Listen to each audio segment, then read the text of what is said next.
around nature. So she actually talks about that, but she also talks about even how games can address issues as that, because we talked about that a little bit on the show. And if you want to mention any other things that you want them to know about you, Donna, that's what I just remembered off the top of my head.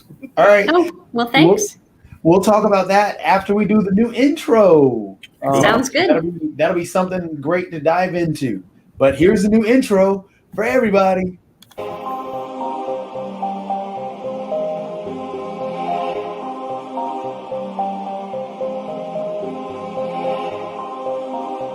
Being able to represent yourself as who you are helps others to speak for themselves.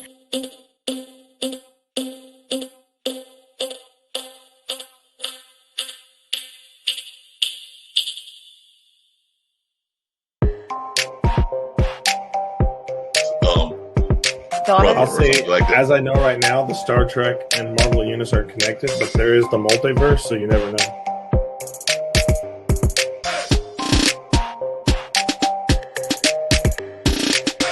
Her, you know her. Don't pretend you don't. I know her. I've known her my whole life, literally. So, are you going to toss it off to me again? I mean, no. I'm tossing it to Janora. Janora is going to have to introduce herself. Ladies' Day. Yes. Wait.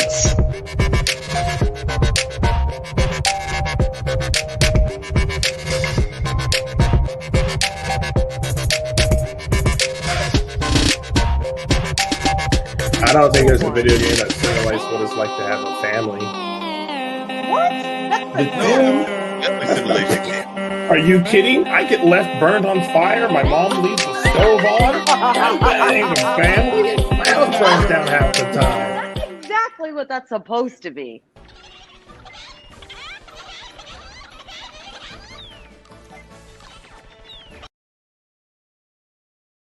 See, that was the new intro. I love it. Nice. Nice intro. I like it. Got everybody's voice in it and everything. That was a great intro. Yeah, that's a classic. Even got Kara's voice and all of that. So that was truly amazing. So I was digging it. I know Jacoby was working on that hard and all of that. So we got our regular folks, but we got a special guest here. We've got Donna joining us, and Donna can tell about how she was even involved in that video game space. And Donna, you were an amazing guest when I had you on one of the other international broadcast media shows, and you were sharing a little bit about your background and definitely what you went through in life and all of that. So definitely it was truly a fun conversation, and we even explored a little bit about how the church can go into relationships and things of that nature. So it was a fun conversation, and I was glad to have you. But then in the middle of the conversation, or maybe toward the end, you were like, hey, did I tell you that I've been in the video game industry as well? And I was like, no, I didn't see that in the bio. So yeah, and I was like, Jacoby, we got another show, Gamers Den, and you need to get on that one. And you were like, that's really up my alley. Absolutely. So I started playing World of Warcraft way back in vanilla, right? So I've been playing this off and on forever. And the MMORPG I find as, after a tough day in the classroom as a teacher, sometimes you just have to go home and kill the slay the dragon or whatever, It's you become your character, and it's just so much fun to be without, it's kind of that adult LARP kind of space. And I really appreciate that. As you can tell, we also like to have cameo appearances by Jacoby's kids and all of that. So that was a cameo appearance that just happened. But you can relate to that, Donna, because you are a teacher. Definitely, we talked about that on the show as well. So you're used to kids just popping in where you're least expecting them and all of that. Absolutely. Yeah, both John and I will have kids pop up here and there. Yeah. I got my oldest. He's playing Human Fall Flat, and my baby's crawling around. Yeah, my oldest is downstairs doing some school stuff, and my young one is the one that just popped in, and he's watching. It looks like Blazer Fresh Clap It Out right now. Blazer, I don't even know what that is. Yeah, Not familiar with that one. That one's new. It's all on Go Noodle. Oh, Ah, that I'm familiar with. Yep.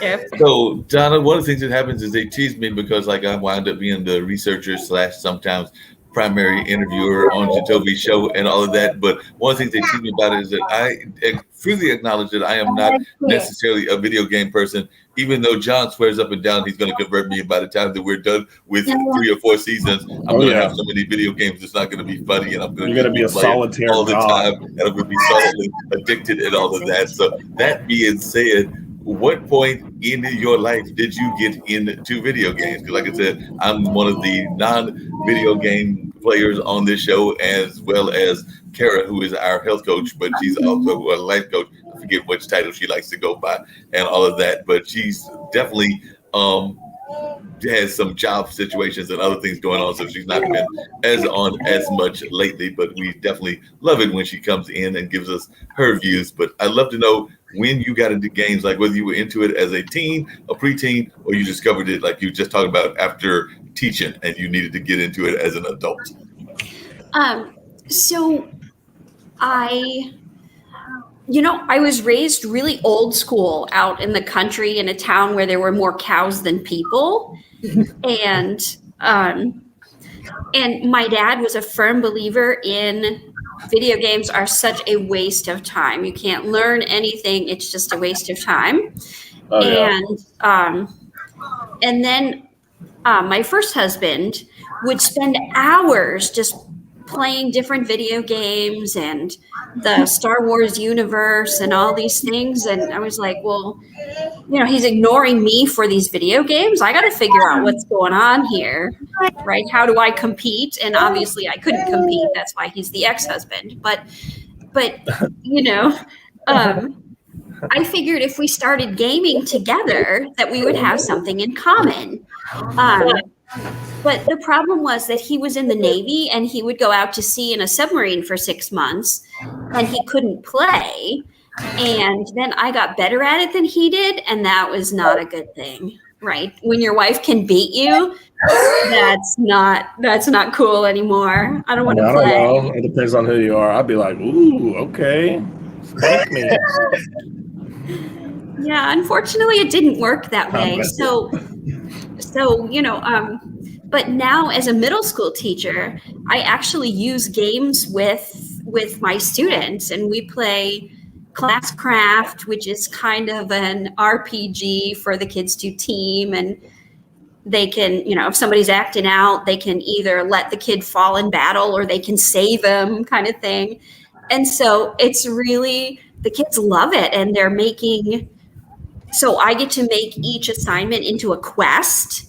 And the kids quest together and they solve it's really homework, but it's just more fun when you call it a quest. What age groups are you, what class or what age groups are you dealing with? So it's middle school. It's grades 6, 7, and 8. So 12 to 14-year-olds. Okay. And they just love it. In fact, I had a kid actually tell me that he needed however many points to get all of his armor sets and all of the pets and everything. Yep. So come on, teacher, chop, get right on that. My son did remote learning last year, so they had something like that. Every time he got a question right, he'd get a better piece of gear, and he was obsessed with it. Wow. Did you get a lot of support from the school administration when you told them that you were going to be bringing video games into the classroom as part of the teaching, or did they kind of like give you a hard time with it? So did you get support, or were you actually getting non-support from the administrative side of it? They were a little skeptical. Actually, they were a lot skeptical, right? How does this work?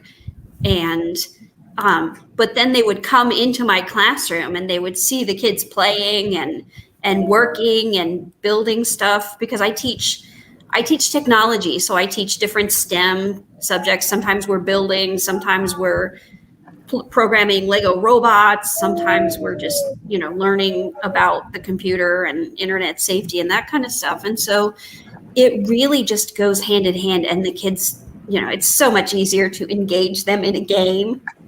Oh yeah, because that's the easiest way to connect. I play games with my son, and it's great because, there's a gap there that we can come together on, even though he's 8 and I'm 33, when we come and play games together, it doesn't matter the age difference. We just have a blast. So I love it for that fact. And I applaud you for being a creative teacher. I wish I had one of those when I was growing up.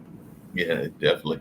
Wish I had been one of those as well growing up. Had a couple of them that might have been creative. I do remember a drama teacher that had us pretending like we were the car, and literally it was, or in a car trip, but it was that old-fashioned technique of 4 chairs sitting together and you're the car, or you're on the family trip because you're got that little car mode going. And I think it was actually created by a professor out of UNC that came up with that idea and everything. But that was one of the few folks that added creativity into the classroom setting and all of that. You mentioned that you were teaching technology. And I know a lot of times people are glad. I'm sorry. Mark, go ahead. quick question. Donna, did you get any pushback from parents as you dealt with that and tried to wrap it around gaming? I didn't. The parents were thrilled that their kids were doing work.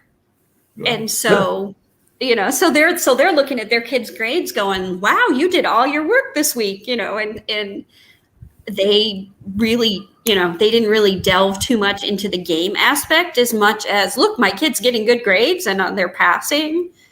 And I think one of my favorite memories from that is this kid who, the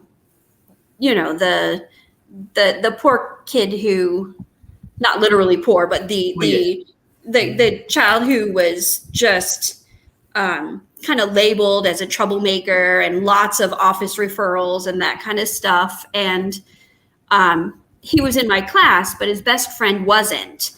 And his best friend came to me and said, Miss, I'm not in your class, but can I do this assignment anyway? It looked really fun.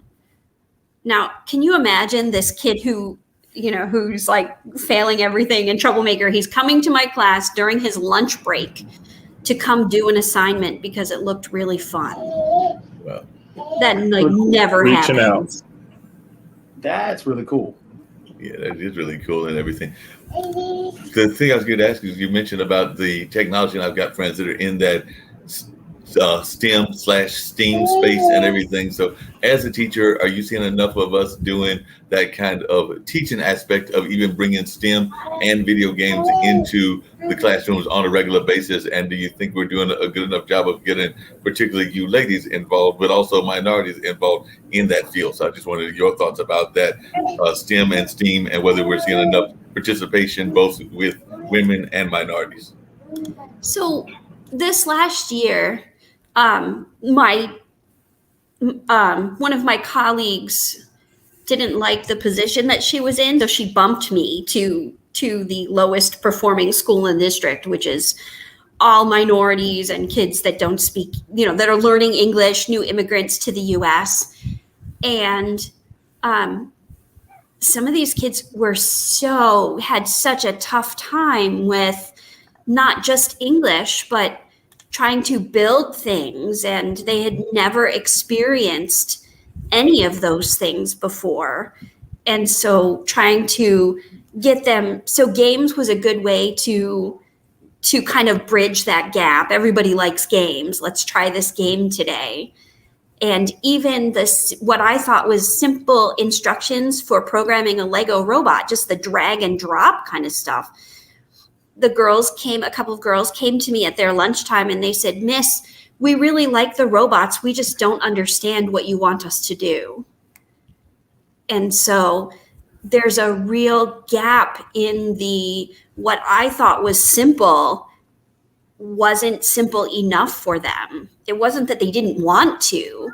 They just could not because they just didn't know how. And Jacoby, don't tell your kids this or anything, but the other thing that I loved about what Donna has and what she has going on in her life is that she is also a pet mom, because she's got Skittles the cat, as well as her, as she puts it, 4 very spoiled bunnies. So I don't know if she wants to talk about her animals and everything, but definitely I know that she has those great animals, and if they want to pop up on the screen, I'm not going to argue with that. Maybe you will, Jacoby, but definitely they love. I'm sure folks that are even watching the Gamers Den would love to know about your animals, because when you were telling me those stories, there were some that were quite humorous and quite put a smile on my face. Yeah. So we had 4 bunnies, and unfortunately one passed away this last week. But now my favorite is Storm, and he's a mini French lop, and he will jump up on the bed with me and come and dig and try to push all of the wrinkles out of the bed in the morning. He tries to make the bed for me, which is hilarious. But I think the funniest thing, though, is that we have white rabbits, and they're all litter trained, and they live in our house. They have little enclosures, and we let them out.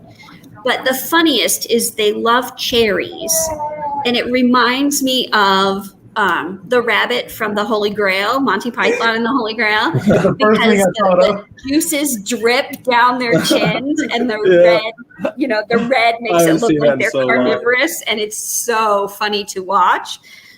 And the other thing is, we give them banana chips or fresh banana, little tiny pieces of fresh banana, and they get so excited that they start twitching.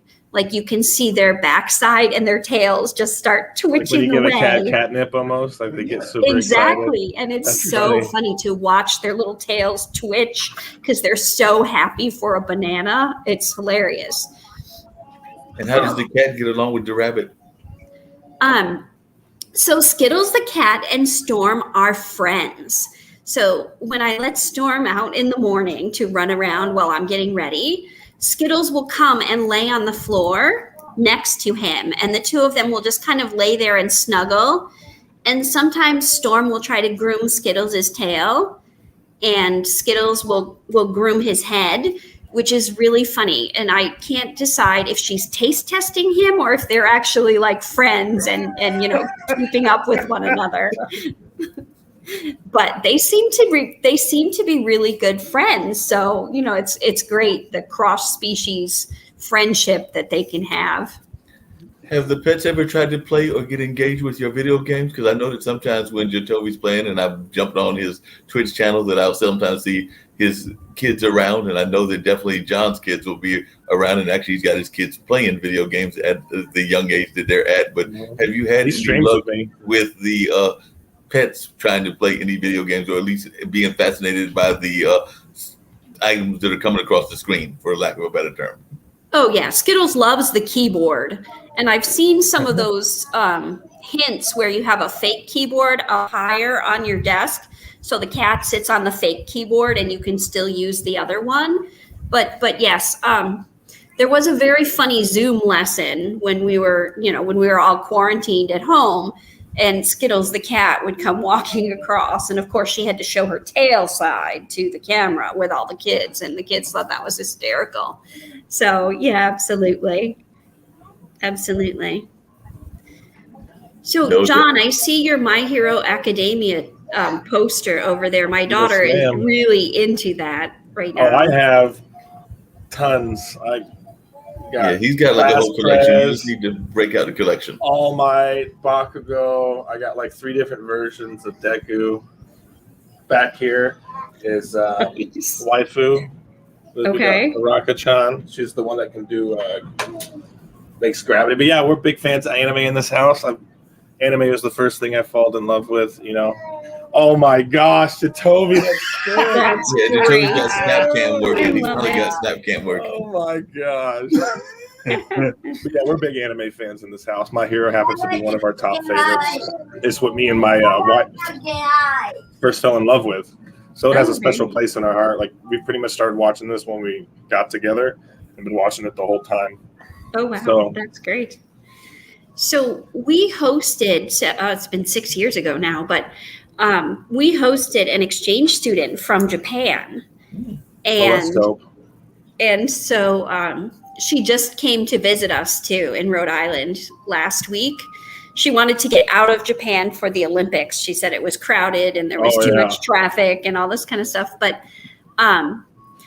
she was telling us some of the stories of the anime, and there's a version of My Hero Academia that's the Hello Kitty characters reenact the real characters. And so my daughter, who is 16, who loves the Hello Kitty version of My Hero Academia. I've got to find that now. Right? Yeah. I've watched some silly spin-offs of some shows, but I haven't heard of that one. I will tell you, over there, anime is like a whole culture. Right. And I love it. I would love to go. Me and my wife had talked about it. I was like, we wouldn't know what to do. We just geek out for a week. I actually had a meeting with a guy who is stationed over in China right now. And he was saying, yes, it's huge in Japan, but it's barely anything in China. Yeah. It was just weird to hear, it not being regional, but more country oriented. Mm-hmm. So it was interesting having that meeting with him last night. Yeah, we were talking about it. And he said, anime is originally from Japan. That's where it originated. Yeah. So because you've got the Japanese animation, it's shonen. It's anime. Shonen. Yeah, and then you've got like we talked about the other week, Donghua, which is the Chinese animation, which is the Chinese take on it. Did you ever watch that show that I sent you, the 5 Elements? Fog Hill of 5 Elements. No, but we have it on our list. Okay. We have like a bunch of other stuff that we're trying to catch up on, some old stuff because we were moving. So. List of things to watch and everything. Donna, is your daughter following in your footsteps in terms of being into video games, or is she just like leaving this to her mom, or is different types of video games that maybe she likes that are different from the ones that you like, or how is she feeling about video games as well? So she is very much into the mobile games, right? She's into Animal Crossing, and she loves Kirby's Epic Yarn. I don't know why, but my husband has this big 85-inch TV, and so the two of them will sit there and play Kirby's Epic Yarn for hours on the big TV in the living room. So she likes the old games. Did you play Yoshi's Craft World? Yes, the two of them love that.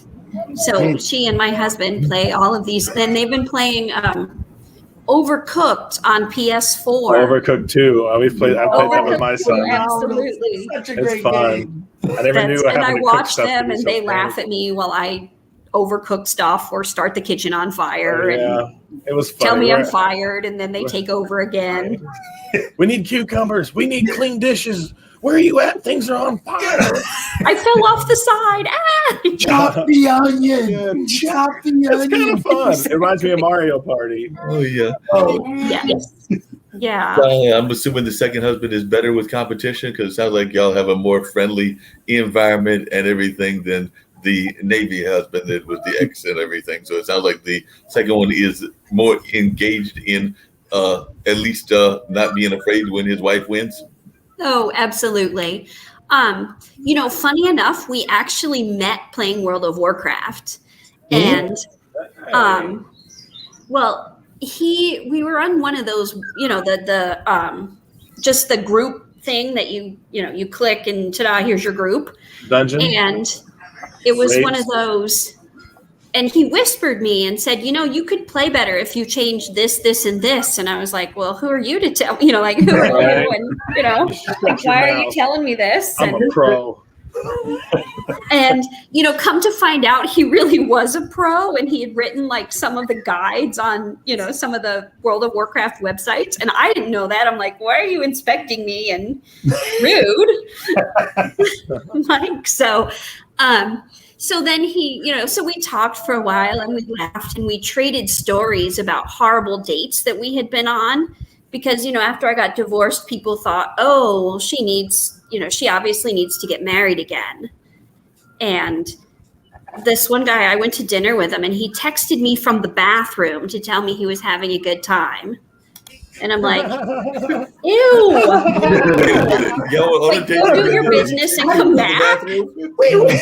Wait, having a good time on the date, or like having a good time? Having a good time on the date. Oh, thanks for coming. Thanks for having dinner with me. And I'm like, dude, you're in the bathroom. Right. Can you just do your business and come back, The right? question is, did he send that after he washed his hand or while he was sitting on the toilet?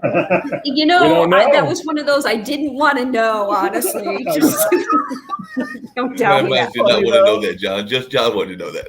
Right. In the gutter at all times. Oh. And then, he basically, texted me about 17 more times in the 10 minutes that it took me to get back to my house. Mhm. And of course, I'm not texting and driving. And so by the time I got home, I was like, look, I think I'm good. Right. There's- This on Lonely Island, do the creep. I mean, I guess he thought since, he took time out of his quality time to text you that you would text him on the way Text home. her. But this was going to give him That's points and crazy. everything. But you bring that up, but there's a YouTube star named Kelly Stamps, and she has all these great videos. Apparently, she's been making a lot of money, even though lately she's been saying that she's going to convert to being a pilot. But I know that in one of her videos, she talks about one of her dates that she went on, and this is a young woman. She's 23, and apparently, and maybe you've had this experience as well, and if you have, you can share it with us, Donna. But apparently, the guy had met her because she was walking around in the whatever town she was in at that time, because she's lived in different cities, and was impressed with this young lady and approached her about going out on a date. And then mysteriously on the date, he forgot his wallet. So like I said, and she had offered Smart man. Oh, wow. My money's gone.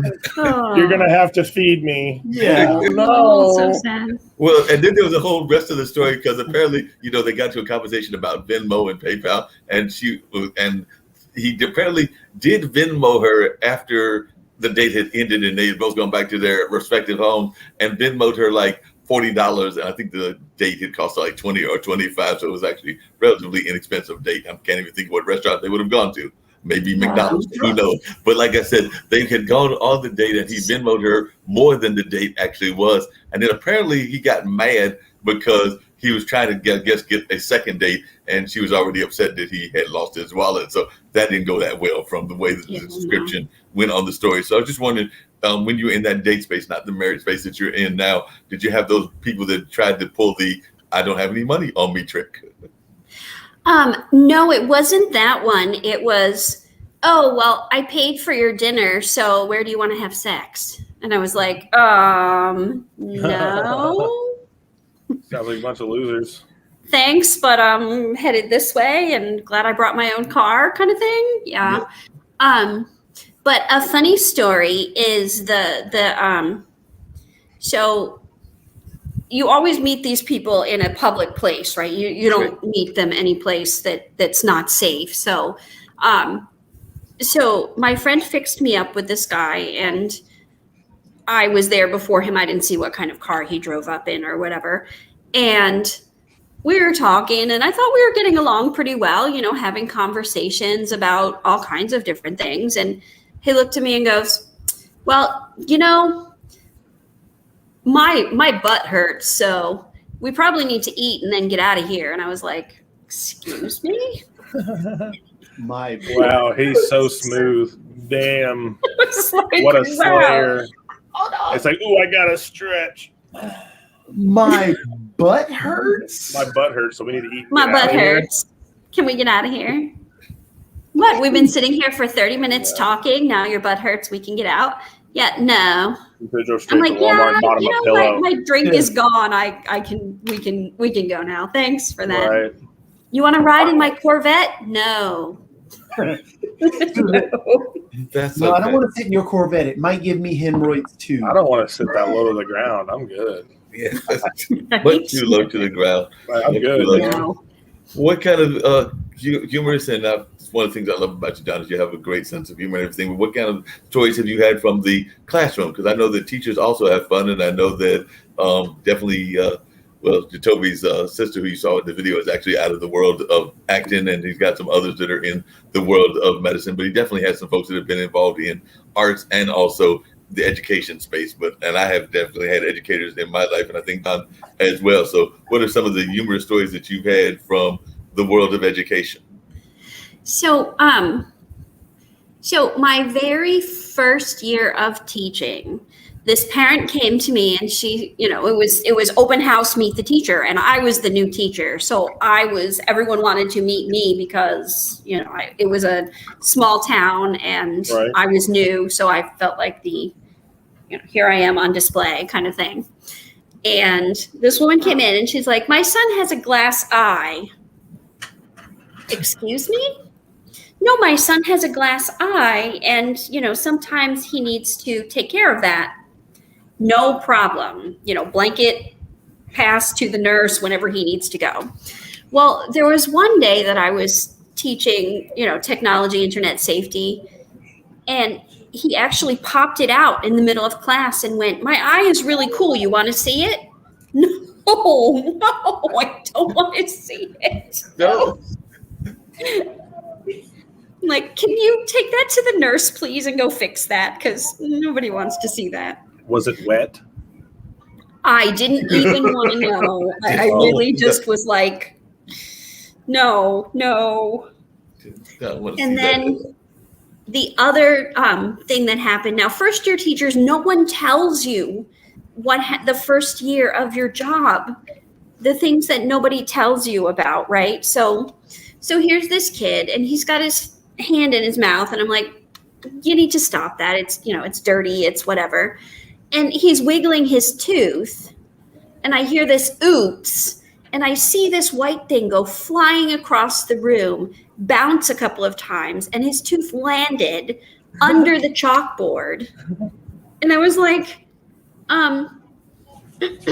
okay, please get a tissue and pick that up. And I will call the nurse and tell her you're coming. And after he left, like the whole class and I just burst out laughing because there's no way you're going to hold that in at that point. Yeah. Right? You just can't expect to hold that in. No, you're going to be busting out laughing at all of that. On a side note, because we were just talking about dating, and I know John and I had been playing the game Ascent for a little while, coming off of the Microsoft Game Pass. They just released a game about dating. Oh, wow. You talk about Boyfriend Dungeon? Yes. Oh my gosh. Oh, wow. I was watching that play last night on Twitch. Yeah, This is so stupid. But I mean, people saying it's kind of fun. I mean, I downloaded the library of Ruana. That game is good. Wow. Now, what's the concept of the game? You're putting the boyfriend in the dungeon? No. You have to collect swords or something. Yep. Each boyfriend is like a unique date your weapon. Yeah, they're like imbue the weapons type thing. Like inside the weapon is a boyfriend. You get it? Wow. The games they come out with. But I like the artwork, to be honest. Yeah, the artwork. That looks neat. It looks clean too. Yeah, it looks very clean. Yeah. Wow. Look at that. He has a 6-pack. What's that? I don't know. Wow. But look at there. She's a dagger, so you can give her flowers. This is the first game, I think, where the guy had less clothes on than the female. Look at that. Wow. Pocket brass knuckles. That's a boyfriend. To date your cat. There you go. Wow, that's fascinating. That is great. That is good. Wow. That is really good. Speaking of which, and you just mentioned it, Donna, internet safety, and that's part of what you teach and everything. And I know part of what Jatobi has been doing with this show is breaking boundaries, getting people to understand it. We can talk about a lot of different issues. There's actually even, and I've even mentioned it in some friends' rooms in Clubhouse, and nobody has met the challenge yet, but we're trying to figure out if there's something that nobody has made a video game about, and that's part of what you saw in that opening clip. And I don't think that we figured out anything that nobody's made a video game about. But that being said, what are some of the things that you teach about internet safety that you're proud of and that you really are doing a good job of? And what are some of the rules that you give parents about internet safety? Because that is something, what happens even with video games is that some of the parents are concerned about the horrible, well, not the horrible, but the violent aspects of the game and some of the safety issues around the game, including maybe even predators going after them. But I just wonder, what are some of the things you teach as a person in the school system about internet safety? So I love this question because I actually did my master's thesis paper on the gamification of education, and there are five really good ways that teachers who play games like this and students. There are 5 things, and I forget all 5, but when you play these types of games, computer games, platform games, you really become more creative, right? You have to, so the creative solutions and communication, you have to learn how to work with other people that you might not have anything in common with. You have to learn to work with limited resources because you only have what the game gods give you at this point. Right. You know, and so Oh shit, my wife's in chat. Sorry. no, it's okay. But you know, so the idea of communication and working with other people, collaboration and creativity, and Collaborate and listen. that learning to work with what you have and who you have, those are really important life skills that a lot of kids don't get except through a video game. And, you know, if we can use that, those are going to be the change makers in the future because they have all of those really awesome skills. No, I definitely agree. Hey, Jacoby, I'm gonna toss it back to you because, like I said, I know I kind of gave a description of what you think of when you created Gamers Den, but it's probably better if Donna hears actually from the person that created it as to what his ideas were in terms of us talking about issues and all of that. But I know that's part of what we do. But I just wanted you to explain it in your own words and what this is all about. I mean, it's all about breaking barriers, as you said. It's basically breaking barrier between parents and kids, because parents sometimes only see the violence in video games. Like, for example, Fortnite. Fortnite has a huge education component in there, but parents only see the shooting and say, oh, well, they're just shooting people. Well, what about the communication aspect? What about the actual city building aspect? What about, I mean, there's just so much that you have to, that is involved in playing the game. If we can pass that barrier, then it's just as John and his son are playing games together. It's the communication path. And it makes parenting easier because you can communicate with that child. It's also breaking the barrier from the child to the parent. If children only see that gaming is just playing the game and not the artwork that goes into it, the programming, the marketing side, the Twitch or video editing side. I mean, just seeing the broader aspect of gaming, we can break that barrier. Then, of course, kids see that there are more opportunities if they really learn about the game. Then breaking down the racial barriers, breaking down the sexist barriers, the ageism barriers. John is 33. I'm 46. Right? We play games. So I'm going to say that I'm older than you, and I've been playing for a long time, right? So games don't have an age. I've said it. Yeah, they really I'm in don't. my late 50s, and like I said, I may not play video games, but I do still play and love it. And we've talked about it in the show. Some of the board games, like I know even my mom and folks when we're at family outings, I can tell you that historically Scrabble used to be pulled out. Spinners would be pulled out. I think lately Taboo's been pulled out. So there are different games that are pulled out that you almost know that they're coming if you're going to those family outings. And so even some of their video games that are pulled out as well, because I've mentioned it, my nephews, so I don't have any kids of my own, but my nephews who are about to be 12 and 13 this month, that they pull out some of those different kind of games, because I've even learned some games and then come back on the show and been like, Jacoby, Julius and Lexi were playing such and such.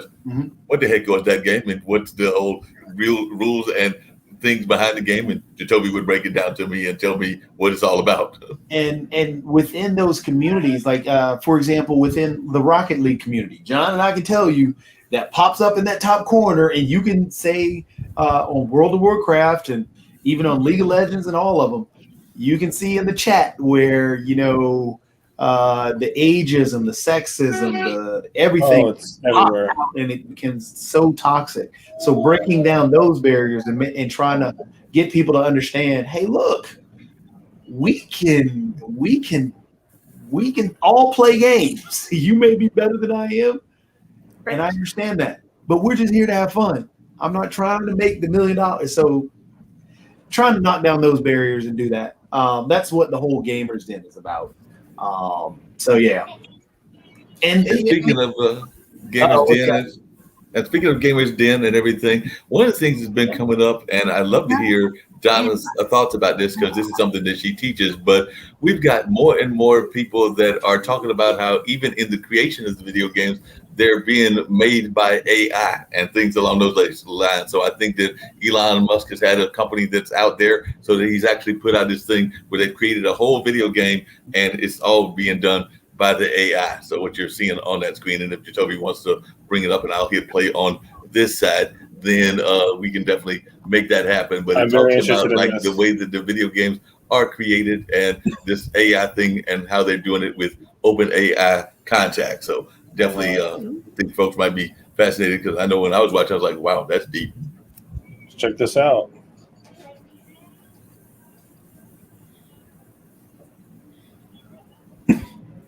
Add this image of a rocket ship. Okay. Mm-hmm.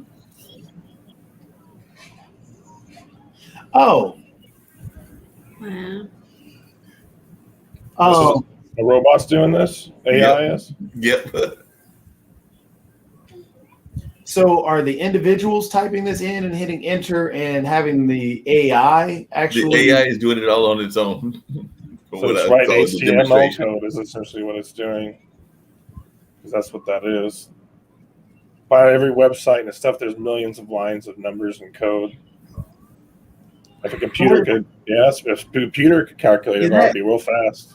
Is it AI that's doing it, or are they telling the AI what to do to write the actual code?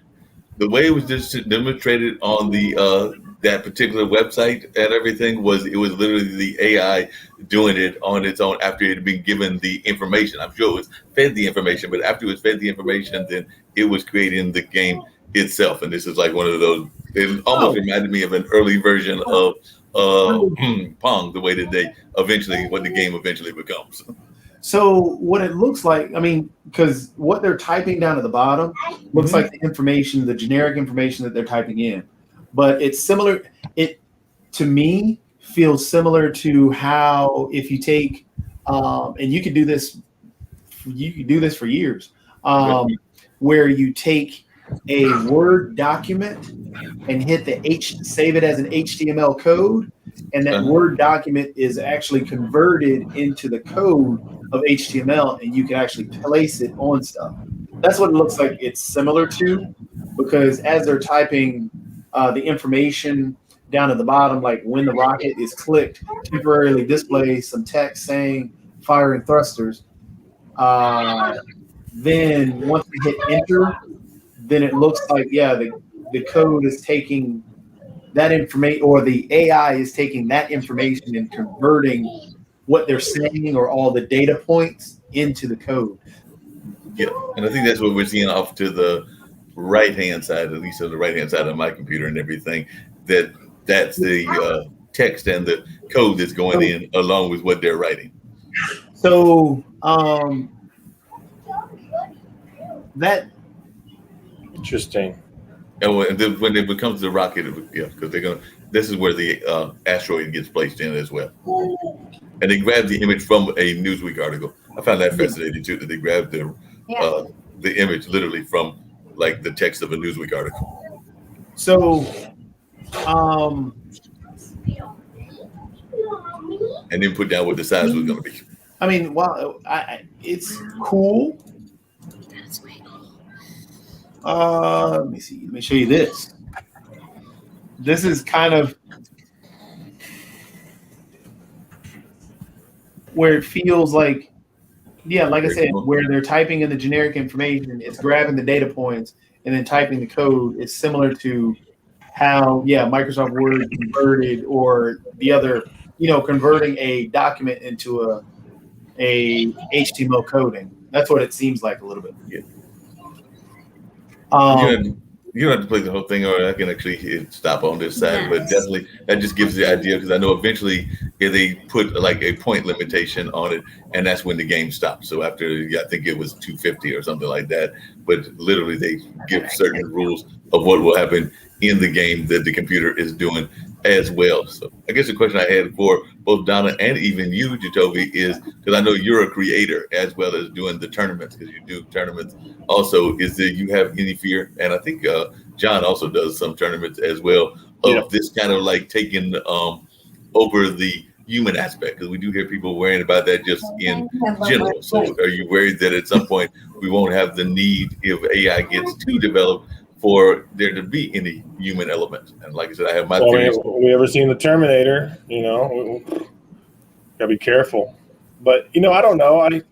I feel like if anything happens, I feel like we would become like merged with machines almost. I feel like that would be likely to happen. Like AI helps our body function better, I guess, in a way. You can almost get what I'm saying? Like upgrades almost. I can see something like that, machine hearts, machine lungs. I don't see no reason why technology can't go that far, and it already has stuff like that. Yeah. So technology. For example, Google is leading the charge in AI technology, and the AI technology. This is it. They're far and if you look at some of the stuff that Google puts out, their whole the dream. The dream technology, where they have an AI create dreamscapes and redo different paintings and all the other stuff. AI is going to be around, and yes, AI is going to start taking jobs from a lot of different places. Yep. I don't. It already is at Walmart. Yeah, I don't think this is as huge as the other stuff. Gotcha. Right. It's still interesting though. And the implications are huge for the future. Because, for example, this isn't much different than Visual Basic. The Visual Basic stuff that's already out there, where you drag and drop commands for different things. I was trying to bring up the RL bot to see if that'll. Let me stop it on this side. So that was no. Right.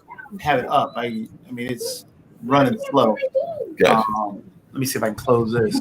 While you're doing that, what are your thoughts, Donna, about AI and some of these new creations that they're Can my son say hi real quick? Even video games. Hi. Of course. Hi.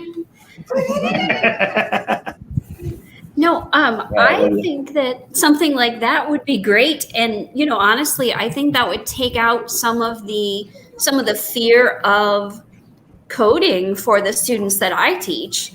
Wow. If I can just give the computer a command in English and not have to worry about, or whatever, I wonder if it works in Spanish is my next question. Does it work in multiple languages or just English?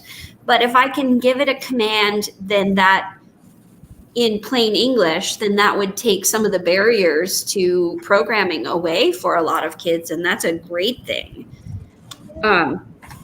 When you talked about Google's dream technology, I'm not really familiar with that one. Oh, let me bring that up. That is wild.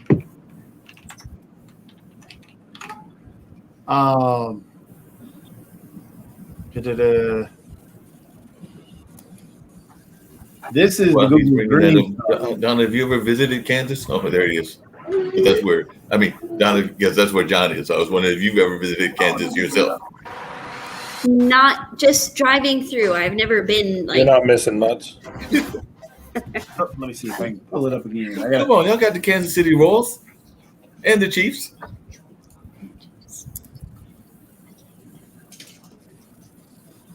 That's what it's called. Deep Dreams. What is it called? It's creepy as crap. Not the creepies. I've been using a lot of Google Culture and finding some really cool stuff on Google Culture where the kids can make their own music with these blobs. And again, it's the AI kind of thing, right? Where they make their own music. You can interact with paintings and all of the, it's really impressive, and kind of behind the scenes of these, of some of the technology that we have. It's really Well, Jacoby's getting that together and everything. What are you teaching the kids Google about Deep. bullying? Because I said, even in the adult rooms, like I said, I've become in the last month and a half a fan of Clubhouse, but I have even seen some bullying going on among adults and even some professionals. So I'm just wondering, Donna, how you're dealing with that whole bully aspect, because it's not just the kids. There's bullying going on among folks in their 70s and 80s. Absolutely. Wow, that is Creepy. it's creepy, but the technology behind it, right? Yep. A Scanner Darkly, it looks like that. Anyone ever seen that movie? The ability to be able to do that is really impressive. Yep, that's coming because what it's doing is pulling the movie in the background. Of course, is Fear and Loathing Fear and Loathing in Las Vegas, but it's Deep Dreams on top of that. Wow. I forgot that was such a weird movie because I love the book. Decided to eat only half of the acid at first. Fear and Loathing that he's in Las Vegas. Yeah. My red woolen shirt. Wow. But yeah, So what is that called again? The Google has this Deep Dreams technology. They've done some of. Let me see if I can pull up their Well, hi. their artwork stuff as well. I mean, it's. But yeah, their technology is called Deep Dream. Deep Dream. Yeah. I'll have to look at Water. that. That looks That's awesome. vodka, Pete. But an article came across my feed this week, and bragging about my husband a little bit now that we're celebrating our 10th anniversary, and I'm actually sitting here from Barbados talking to you. No So way. the beach is out there; it looks Oh my gorgeous, gosh. and lucky. so we're gonna go, and there's a little pool out here in the whole. It's gorgeous, but. Sitting here, coming across my Google feed was an article about how the Chinese government is using AI and the cameras to look at the kids who are playing their games, and the kids have limits, and they impose those limits with the AI cameras, and they scan the user's face to see, how old they are, basically, and match them with records and stuff. And, that gets into the creepy side of AI, right? Yeah. Mm-hmm. Definitely. I mean, there is some crazy stuff in AI technology that's out there. Some real crazy stuff. Like I said, right now, Google is one of the they're on the forefront of AI technology. So you have Google, you have, of course, Amazon. They're trying to compete with Google on that. Then you have Apple running in third. Wow. Yeah. Matter of fact, Apple actually is supposed to be creating, I think it's supposed to be in the iPhone 13, a facial scan, or not a facial scan, but it's supposed to scan your photos and your different social medias to find out if you're putting up something that is not supposed to be put up. I mean, because they're already doing that to some degree. Because I know that even on my phone, I'll get like it'll be like a photo album that the phone has created. I didn't create it, but they'll tell you that they created it for you and everything. Yeah. And what'd you say, Jacoby? No. So it says if you go to, there's a Recode article on Vox that talks about the controversy over Apple's plan to protect kids by scanning your iPhone. Right. Well.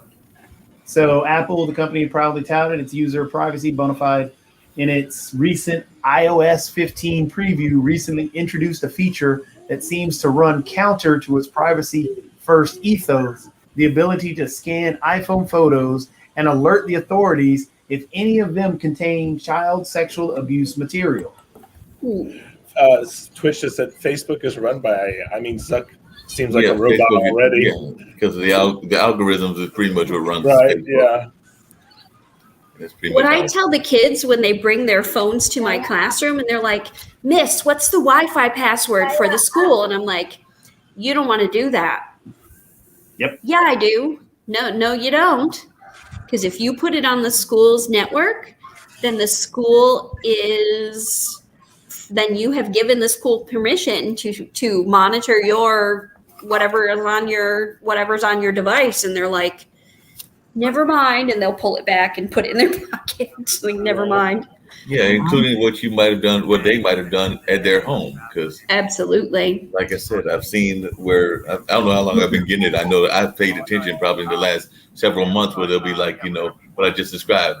This is the collage of your photos that we have given you and everything. And I'm going like, I don't remember telling them that I wanted a collage created, but also you've got to realize that technology has been around for a very, very long time. If you go shopping, for example, if you go shopping and buy some toothpaste, guess what's going to come in your mail? Some coupons about buying some toothpaste. Right. Yeah, that's very much true. So I think you've seen the old meme about, the post office, and you'll get your package when we decide, and UPS is, your package is here and it will get there like 6 days from now, and then like Amazon, your package we left on the table and in your dining room at 0:52, and then Facebook, we knew you were thinking about buying a package, and so here it is. So here are some things you might want to buy. Yep. And we laugh about those, but it's getting to be kind of true.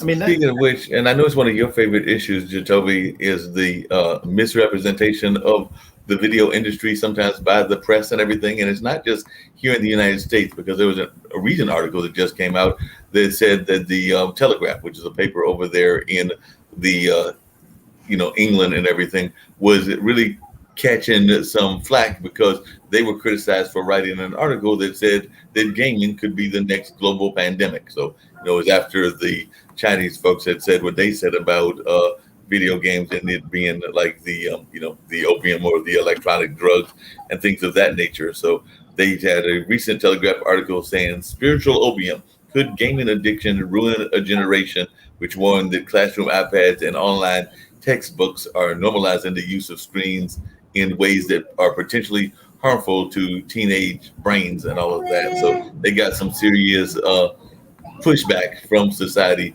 after that article was written and things along those lines, because apparently they got a whole lot of pushback. So even though people were borrowing that same argument, at least it's good to see that people weren't just letting it go without putting it in check.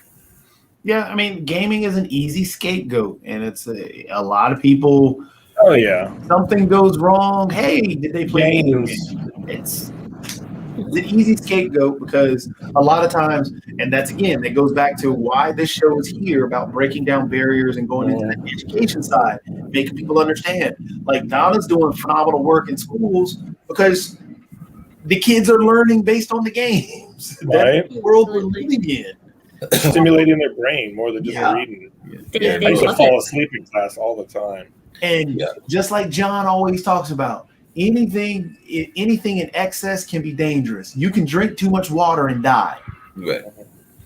Yeah, because what apparently this article said, and like I said, I agree with y'all. I think that they blow things way out of proportion. It was apparently the author, some Annabelle Hesseltine, claimed that the World Health Organization estimates that some 86 million people could, and notice I said could, not that they did, suffer from gaming disorder. But they also said that this figure appears to be based on a past Telegraph report, which cited a study that said it believed that 3% of video game players suffered from the disorder.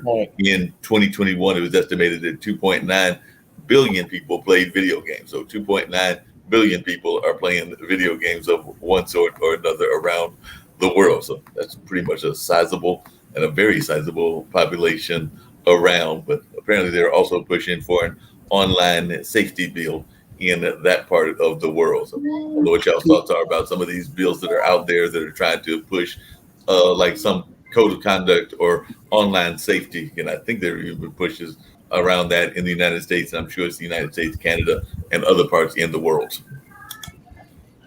Peter made a point, said people, just real quick, when I read some stuff from chat, people reading books used to be a horrible addiction as well. I mean, there was a point where they called it the reading madness, wasn't it? When it went through England. Yeah. So it's all ridiculous. My mom will be 80 years old next week, and she sits there with her it's not an iPad, it's the Android version, but she sits there with her little tablet and she plays Scrabble and she word cookies and all these other kind of things, but those are things that she can do. She loves Facebook just because it's that communication with other people, and it's games and it's but it's all kinds of that mental stimulation that we need from little kids all the way up.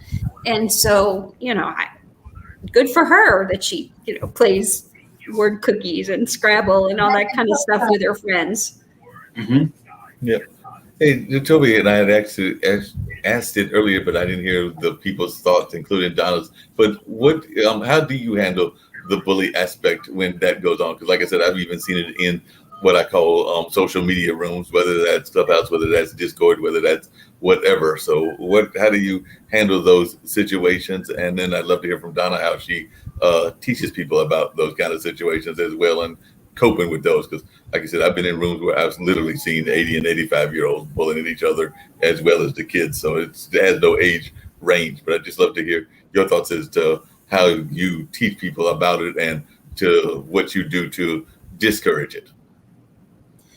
So in my middle school classroom, I work a lot on identifying that whole bullying thing. Well, that wasn't a very nice thing to say, and because sometimes the kids are so used to bullying each other and just being rude and mean that they don't comprehend they don't understand what they're doing to each other.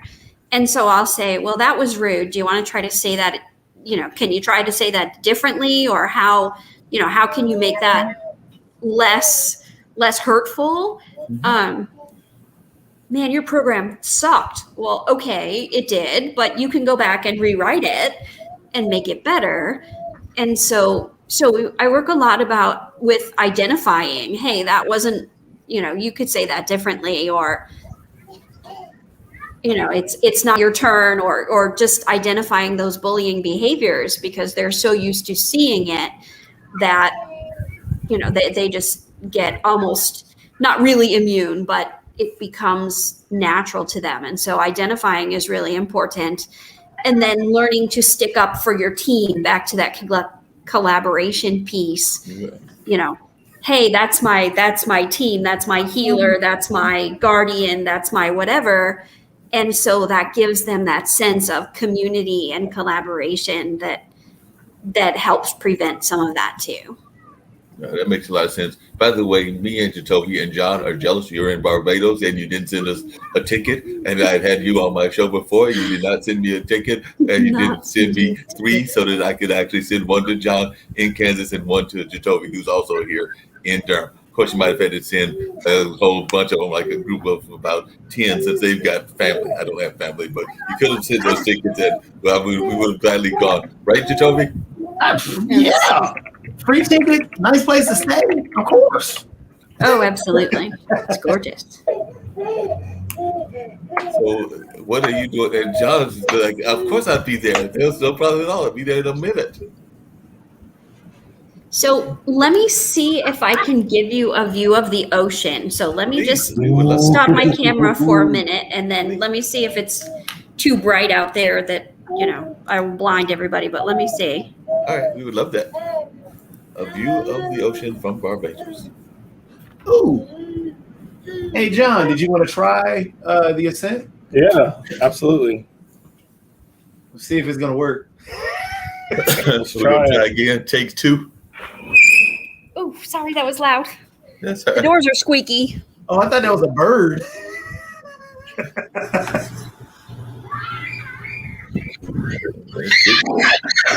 Wow, my ears. Yeah, that was my son. He Well, you're good. himself screaming on the camera. Oh, wow. That's the ocean. Yes. Oh, nice. First, I thought that was a fake background. No, Oh, that's no.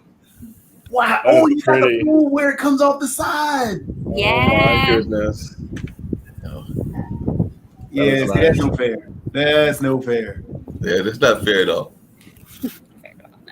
We're No, claiming it really does look like a fake background. Yeah, because at first I was like, wait a second, that can't be real. That's awesome. that is It is awesome. awesome.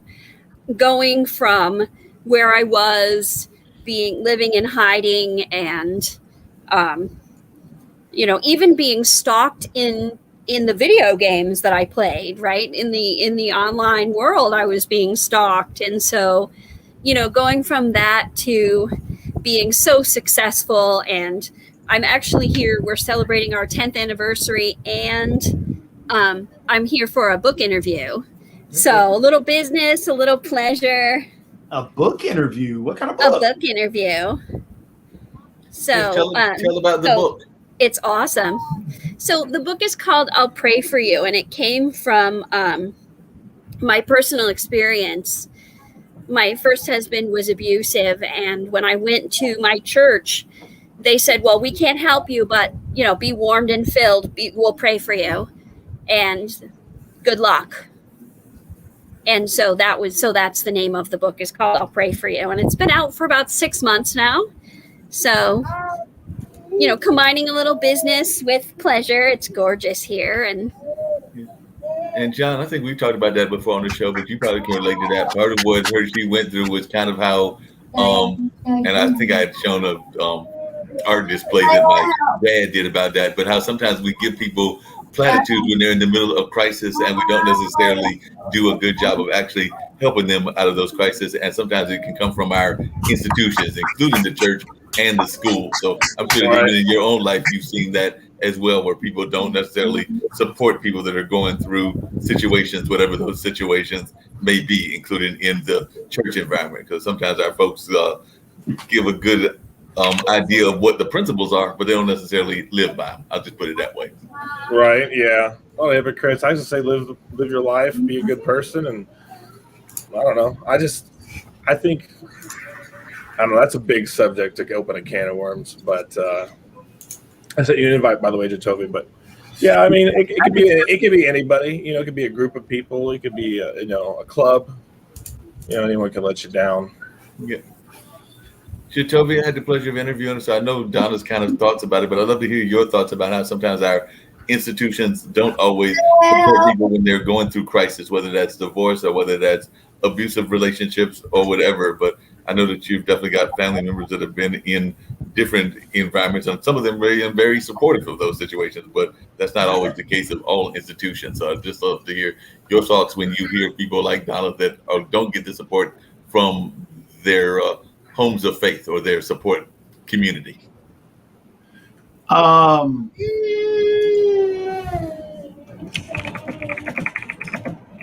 mean, it's hard to. I was focused on trying to get John's invite to work, but the invite didn't work.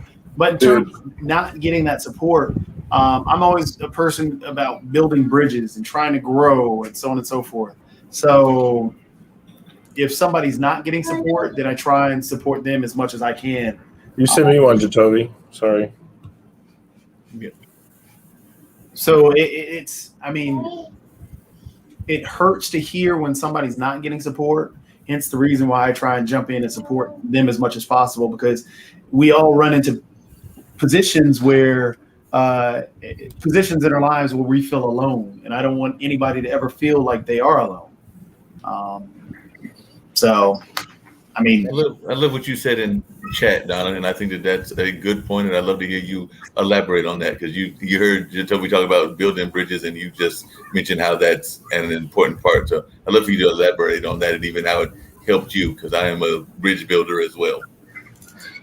I love how you said that you're all about building bridges, Jacoby, because I find that true even in my classroom when the kids will go, oh, what, you play, you play games, and well, yeah, I'm a PC gamer. I'm not really a platform gamer, or console. I'm a PC gamer, but it gives me something in common with them. And so then they feel like they can share, or they can, there's something that we have in common that we build that bridge. And, it's not the usual. I've accepted my crown of nerd at the school, right? I coach the cybersecurity team. I encourage them to play games, and the chess club coach gave me his nerd crown, but I think building those bridges is great. And my teams play Fortnite and they play Shell Shocker, where they shoot each other as eggs and try to crack the other person's egg, because those are team building games, and it's fun to kind of watch them work together and work against one another, and that, like I said, that collaboration and that learning to communicate is really important. Yeah.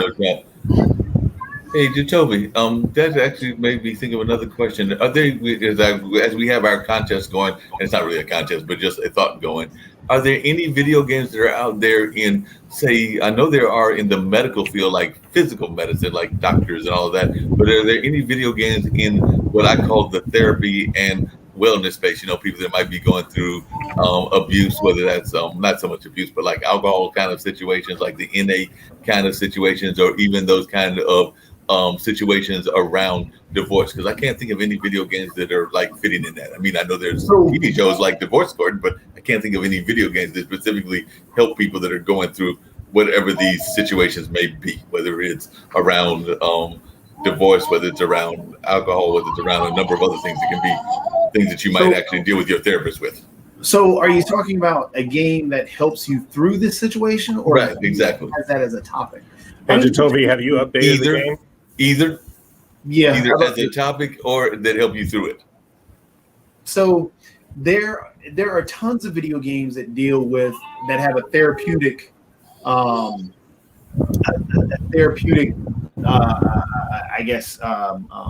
way to deal with it in that therapy, to get you through things. That's really what people play video games for in the first place. Well, a lot of the reason people play it for is the fact that they need, as somebody pointed out earlier, that it's a good, safe way to deal with anger. It's a safe way to get rid of your anger. If you're mad at something, you can go into Rocket League, for example, and play rough and demolish the different cars on the screen rather than chasing after the ball or hit the ball really hard.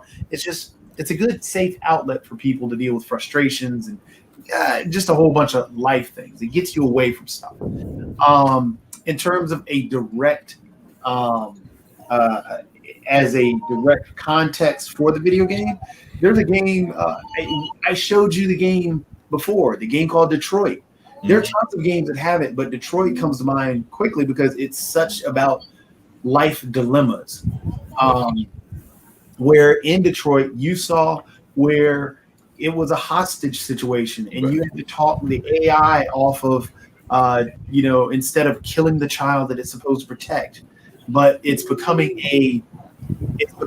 self-aware, and you have to get to it, becomes self-aware and takes vengeance upon this family who it's already where this one father had just tried to kill it because it thought it was doing something wrong. There's a part, you're talking about alcoholism.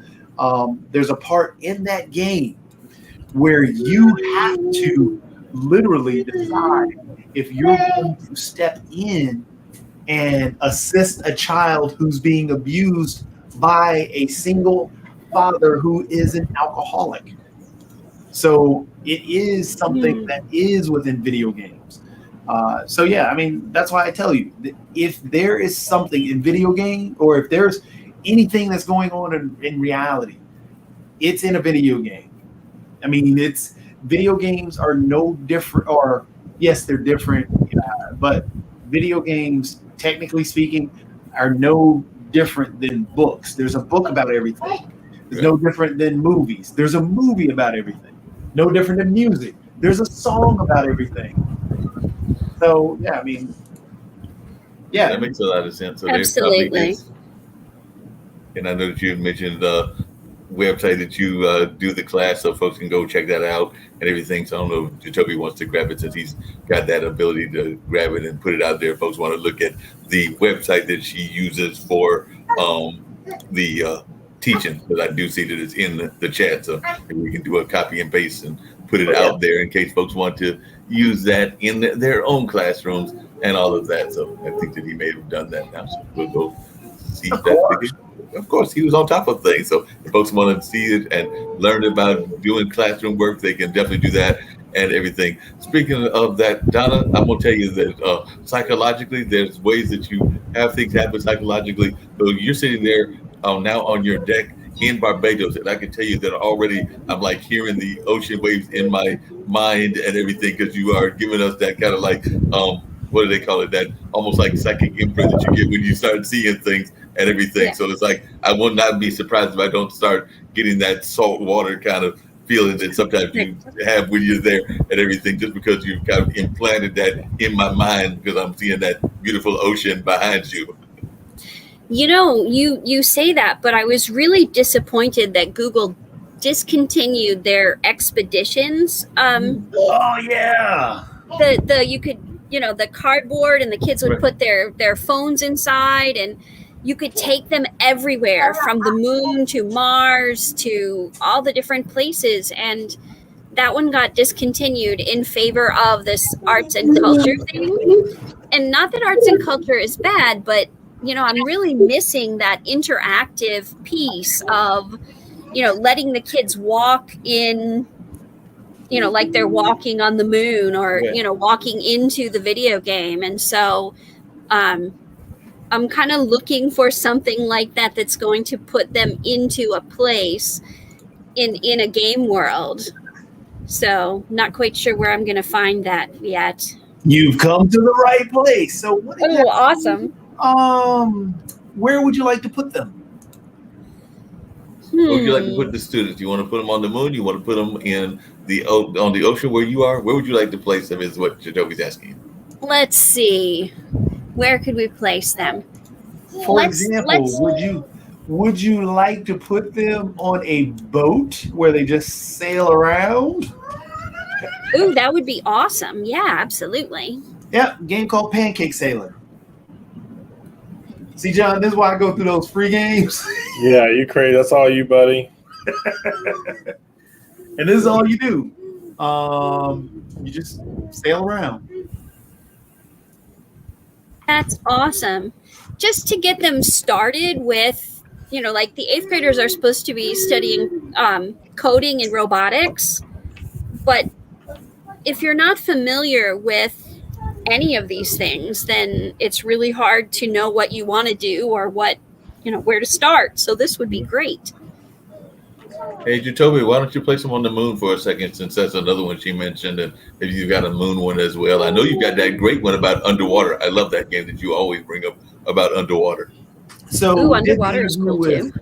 With Heather Chandler, and she was one of the individuals who worked on the one for the underwater. It was called Into the Blue. But Pancake Sailor, as you see, you just learn how to sail a boat.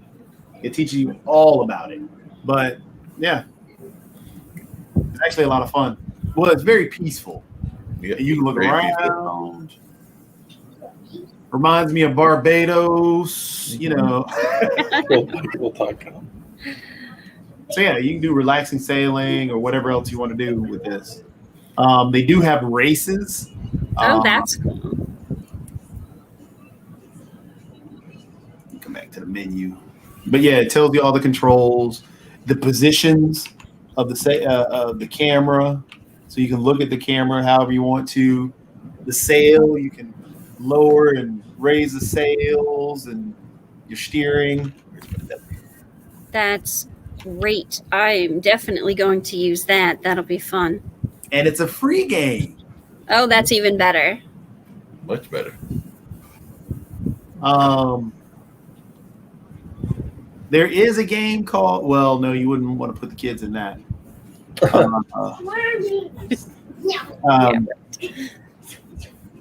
me see, where is it? Did I put it up here? So we will find it.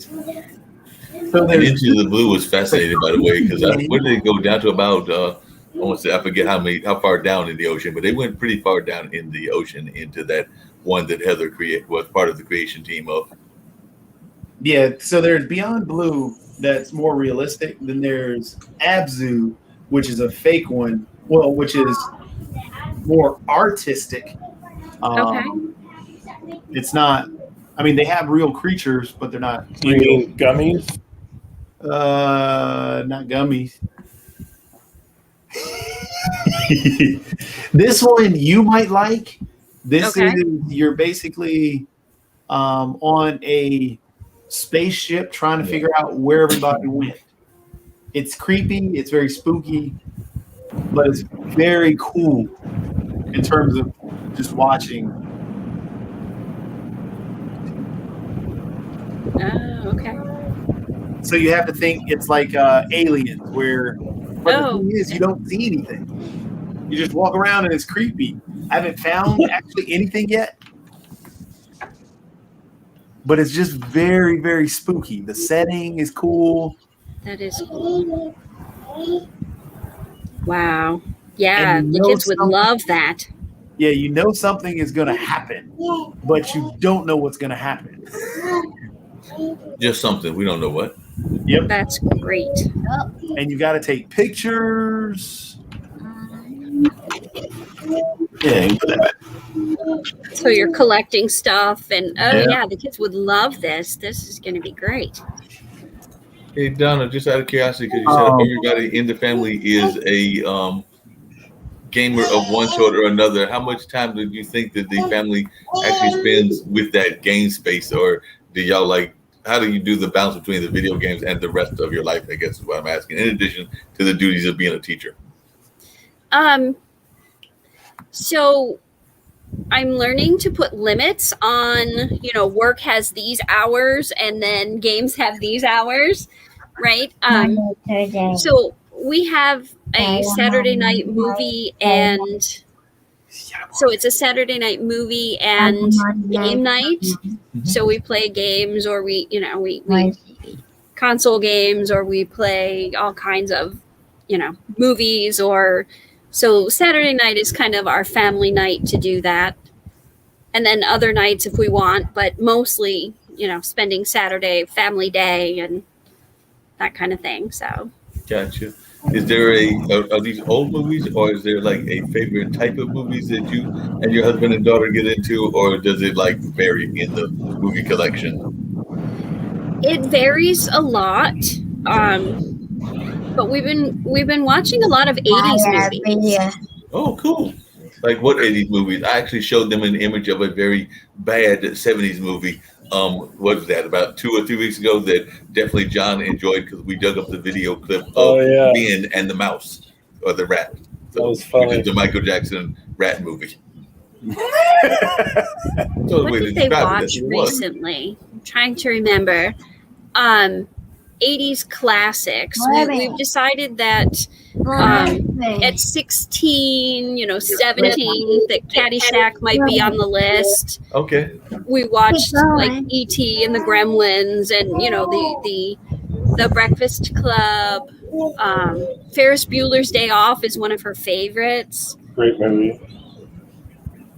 So she's an 80s kid who was born in the wrong generation.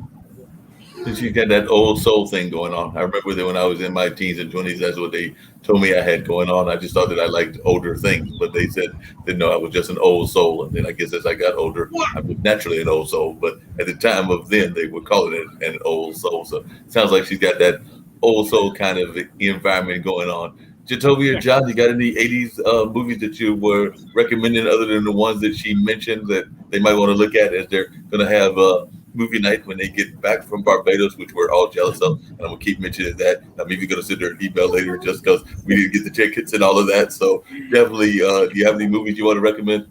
Two Okay. movies that you have to watch. Your Okay. daughter may not like, but I know you guys should because they are classics from the 80s. Well, they Okay. should. I think they're from the 80s. No, actually, one might be. No, actually, I think they're both from the 80s. So you got Flash Gordon. You got to watch Flash Gordon Okay. and Big Trouble in Little China. Ooh, I love that one. That was one of my favorites. Yeah, good one. What about you, John? You got any recommendations other than those two that you used to look at? The Lost Boys and the Goonies, Beetlejuice, The Labyrinth. I mean, there's tons. I got some on my list right here. Beetlejuice is such a classic. I love that movie. Yeah, and there's some anime ones too. 1988, Akira came out, which was one of the first Yep. animated release in theaters. Akira It's a great movie. Yeah, it's in the Smithsonian now. It's one of the greatest anime movies ever. Yeah, it's fantastic. We've seen it. It's really good. Although it made me mad when Sony re-released it, they didn't use the original voices in some of it. That's that was my movie. And then they're wanting to do that whole live action, which is going to be horrible. Yeah, not so much. I have been to the National Video Game Museum in Frisco, Texas. Oh, really? And I actually made an escape room, but it's a Google form. So you have to figure out like the answer to the question with a theme of the National Video Game Museum. So you have to escape from the National Video Game Museum. And it starts with like the first video game ever, and then it moves into like present day. And at the end of the museum, you end up in an arcade, and they have like all the old games and new ones. It's an amazing place. It seems like there's a museum for everything. Well, what was something, and I don't know when you went, but what was something that you learned on that trip that surprised you at that time, whenever it was, that you didn't know about the video game industry? Because like I said, it seems like there's a museum for everything, and a lot of times that's where you learn stuff about its history that you don't know, and even its future. But what were some of the things that you gathered in terms of that trip? The first video game ever, and I'm looking it up just to make sure that, but October, like 1958, the first video game. Wow. And, they actually used it as a, the beginning of the Cold War, right? So they used it as like a rocket ship kind of game.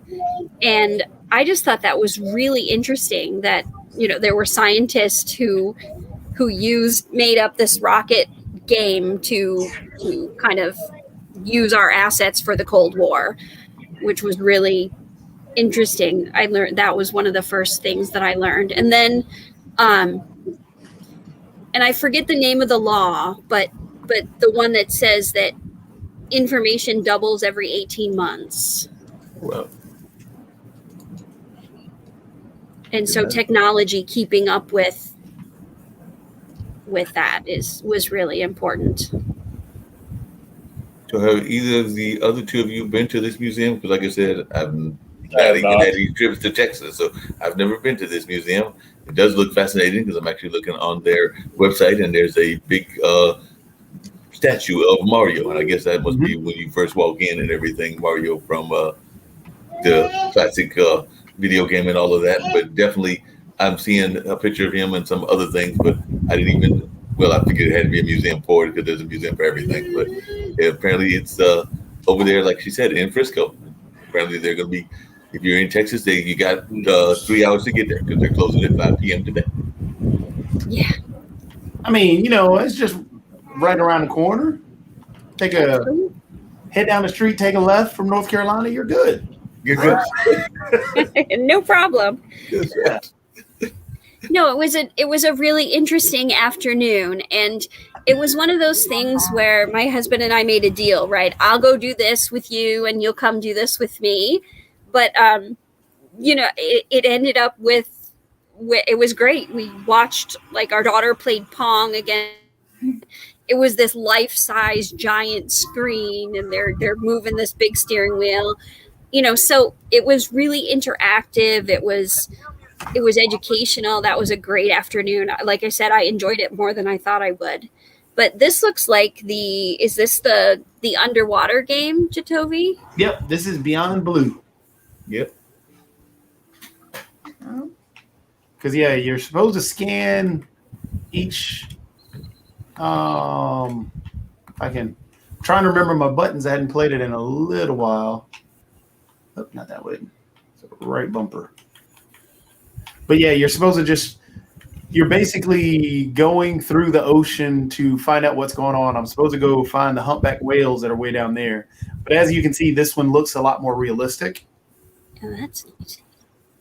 Hey, It's the thing is, there's no real like action where it's action in the traditional sense where, oh yeah, you're fighting something. No, this you're just basically swimming around the ocean and scanning stuff. That's it. wow, I love this That game. might Like I be said, good for kids who don't want the we went back. Yeah. The ones who just kind of want to look at stuff. That sounds great. Yeah, this one is like, and it's a good educational tool. Right. Let me see if I can find another one real quick. This is the What's the one you showed a couple of weeks ago that was educational? It was like they were creating their own villages and stuff. It was it might have been the one we showed last week or the week before. They you were mean Civilization? Thank you. Yeah, Civilization is it does a lot with history.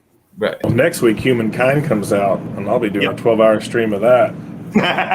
Ooh, Honestly, that's this one neat. here is one as cutesy and cheesy as it may seem. It really is. It's called Island Saver. The good thing about this game is that they do have a STEM program built around it. But also what this game does is it teaches you about not only recycling and conservation, it also teaches about banking. So, That's- I mean, it's really a game. So I don't know if you can help me with this, but there's this game called Electro City, and it was put out by New Zealand's power company, and it got so popular worldwide that New Zealand has now cut it off, and you can only access it from a New Zealand server. Oh, wow. Okay. And it has the kids, they build this city, but they have to learn how to use the right power, the right types of power. So there's nuclear power there, but nobody wants that near their house. There's windmills, there's all these different geothermal kind of things. And if you pollute their area, they will riot and toss you out as the mayor. And I think that's great because, it teaches so many different lessons. And it sounds like Sandy Island is going to be something like that. Okay. And along I those would same, recommend, in all honesty, in a game that's similar to that, because that's still a city builder and just like this game here, by the way, you just go around. You've got animals that you've got to protect. Let me get out of the ocean, see if it'll let me. It's going to load me back over here. Okay. So I'm supposed to. I didn't want to do my paintball. Oh, let me go back over here. So I've got my bank that I can go and deposit all the coins that I have in. Set that coin up. Come over here. Let me deposit my coins. Nice. I have a PIN number, so somebody can't come in and take my coins out. I have to remember my PIN number. It's just wild. I have to pick up the animals will poop. So I have to go and clean the island if the animals poop, making sure that the island's all clean. If there's like these coconuts over here, I can go and feed to the crabs if I want to. If they eat too much, they'll have coins on the top. So then I've got to make sure that they stay healthy. If there's any bottles laying around, I have to go and clean off. I've already cleaned these areas. I have to clean off the different trees, and I have to clean the ocean or the lakes, and I have to keep my animals happy. So it's a neat game. And see, somebody pooped. there you go pick it up. Now there you go. Go clean up the poop. Yeah, That sounds great. I think this would be amazing. There's also a tax collector. So based on the amount of money that you get back from recycling and everything else, the tax man has to get his, like in real life. So you got the tax machine that you've got to deal with. That's an evil tax man. Yep. It's like the real one. So it's pretty wild. In terms of the city building that you were talking about, let me get out of this real quick. I'm jumping around from game to game. Because this would be a good one for your kids as well. Give me whiplash. That's cool. Get done with some of these free games. You're fine. My ADHD lost you like 2 games ago, but I'm here. There is, with the city building stuff, I would do, if you can get your hands on Theme Hospital, 2 Point Hospital, or Roller Coaster Tycoon. Great game. Gotcha. Yeah. Because Roller Coaster Tycoon is extremely family friendly. As you see, I'm being attacked by my child who wants to get up under my shirt. But with Roller Coaster Tycoon, the cool part about it is that you're building your theme park, and as you build it, you can ride the rides that you built. I like the older ones, but that's just me. You like the older ones, John? I don't like the 3D ones where you can like see in the people's views. I like the old ones, man, where it's just simple. You build a park, upgrade, get more guests, meet a certain amount of money per minute or whatever it was. Oh, See, I never played this one that he played. I played the old ones. Yeah, me too. The OG Roller Coaster Tycoons. I love the old school ones, but this one, I stopped at Roller Coaster Tycoon 3. After it gets past this one, then, it gets kind of boring. Yeah. But yes, I mean, this one was fun because you got to do the water one if you wanted to do the water rides. You can do the wild rides. See if they already have one pre-built. Custom scenarios. Oh, they don't have any custom scenarios already built. Hey, Jatovi, you pre-ordered Humankind, didn't you? Not yet. I was going to go pre-order it today. Oh, well, I was going to say it'll be out next week, so we could play that on here and be really fun. Naraka Blade Point just came out. I ain't going to be playing that. That one, yeah. It looks cool, but I have 2 big releases. I have Humankind, and then the next week after that is Psychonauts 2. Yeah, you might as well play Humankind. We're all humans. Let's go play Humankind. Absolutely. It makes a lot my of sense. own world, my own future. Yeah, we're going to have 3 legs and 2 brains, and we're going to eat only plastic. This is going to be plastic with cottage cheese or without cottage cheese? Cheese? A little bit. Cheese is nasty. I'm just throwing it I'm out. just being dumb because Humankind. But one of the games you can do whatever, take any path you want. Yeah. It's your future. So, Humankind is PC game? Yes? Yes, ma'am. So, my husband is looking for a new PS4 game. Any suggestions? Has he played God of War? It depends on what he likes to play. Has he played the new God of War? It's great. No, he has not. Yeah, I would play that, to be honest. I mean, that's a great game. 10 out of 10. What type of games does he like, though? He was playing. He just had to get all the achievements and everything on Cyberpunk. Okay, then he would like what I just mentioned. Yeah, God of War. He likes Cyberpunk, where it's hard RPG adventure with builds and stuff like that and stats. Yeah, mean, you could go. I mean, tons of different games. Fallout series. You could Fallout. Yeah, Fallout. Ghost of Tsushima is phenomenal. Yeah, God of War, Assassin's Creed Valhalla, pretty good. Trying to think of a really. Those are solid ones. I mean, between that right there, he's got like almost 1,000 hours of gameplay. I don't know we need to mention anymore. That sounds awesome. I mean, honestly, yeah. Do the Fallout series before you start any of them, because if he likes the cyberpunk stuff, that'd be the closest related to it.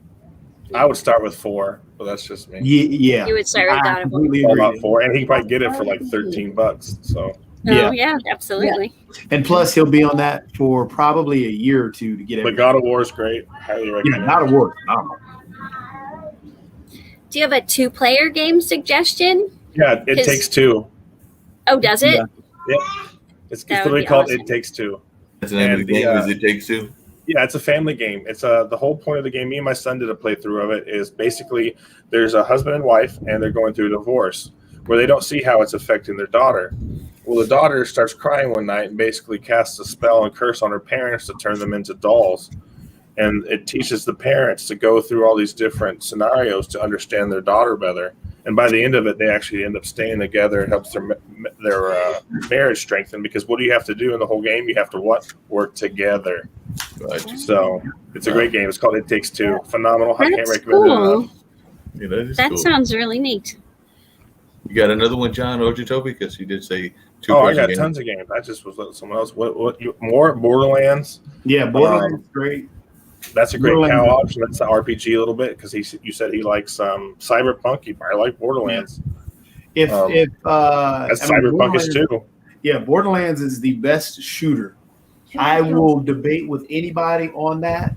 It's better than because You they mean have like better, like fun couch co-op shooter, because not like competitive FPS. no, not competitive. No, it's just Okay. straight up fun play shooter. If you're just gonna have fun. Army of Two Borderlands. was fun. Borderlands. I mean, the whole Borderlands series is great. So we do these couples nights where like the guys will play the PS games, and then the wife and I will go kill the dragon in Warcraft, World of Warcraft or Classic and that kind of thing. So that's what we're. So that's what I'm asking is the 2-person. Oh, it's up 4 players. It is Borderlands. You Yeah. can play Oh, up to 4 really? That people. would be fun. You can do split screen, or you can all play on different consoles. And it's the actual story is very comedic and entertaining. That's a huge thing about Borderlands. Cool. I love that about, we're talking about video games, but I love how creative the storyline can be, just anything. From Overcooked to Borderlands to Pancake Sailor, that was great. Any What a kind of huge interest that you want. Totally. I would do your husband, actually you two, you would probably cry to this one, The Last of Us Part 2. Oh, yeah, that's a good one. I don't know why. More story driven. What Yeah, was it? it's very story driven. It's A very little too slow for me. it's extremely emotional. Well, that's the emotional video game. And If like I said, wanted to cry, I'd watch Cops. You wanted to cry? You watch what, John? Cops. What you said? if you haven't played Detroit, I would honestly, Detroit Last Human. I would Another have, story driven. I would have you and your husband play that, because if you guys like These games, you have me sleeping, bro. But no, because that one hurt my heart. The choices that you have to take, it's Yeah, no doubt. Hey, Jacoby, I had one other news. Well, actually, I got a couple, but one thing that I was just curious about in the news situation I was going to bring up to y'all and everything. But before I bring up the news story idea, I just had another idea, and I'm just going to throw it out there, and y'all can vote it down if you want to, or not vote it down. But first, I got to ask Miss Donna something. When does school start back? The Tuesday after Labor Day for us in New England. The Tuesday after Labor Day there in New England and everything.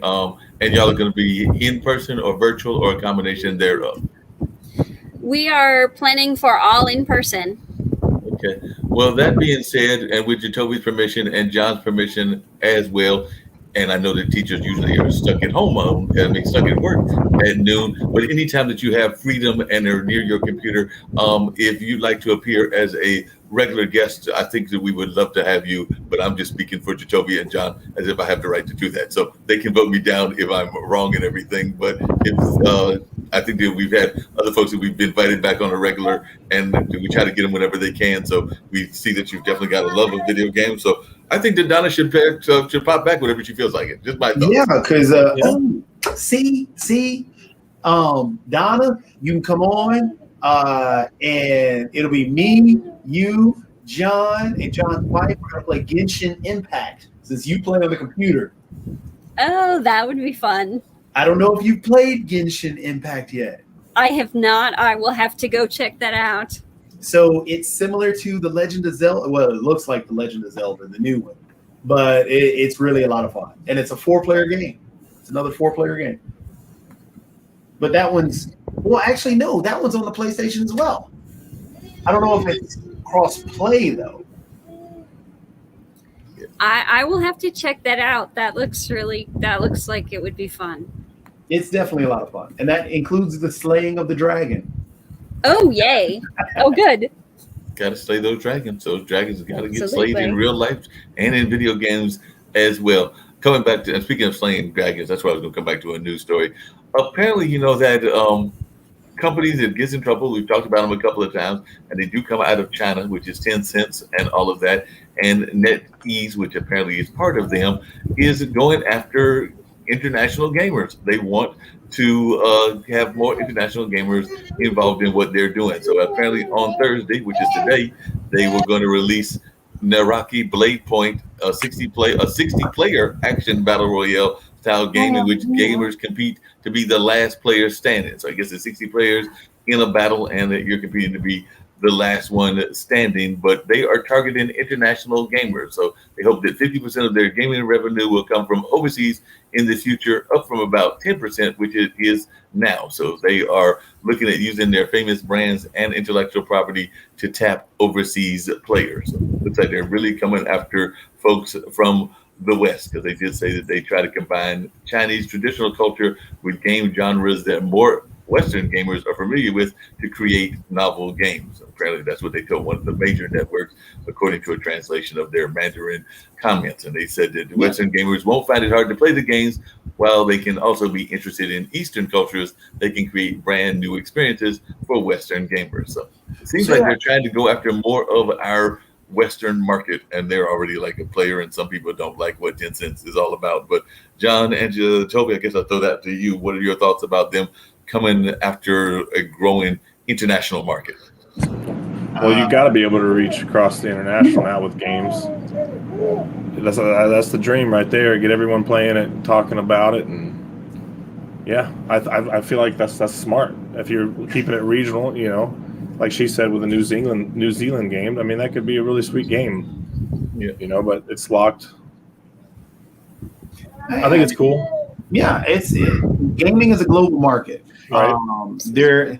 Gaming used to have the problem where you'd have, for example, you'd have the Sega Master System, and then the Sega Mega Drive in Japan, and some of the Asian and European regions.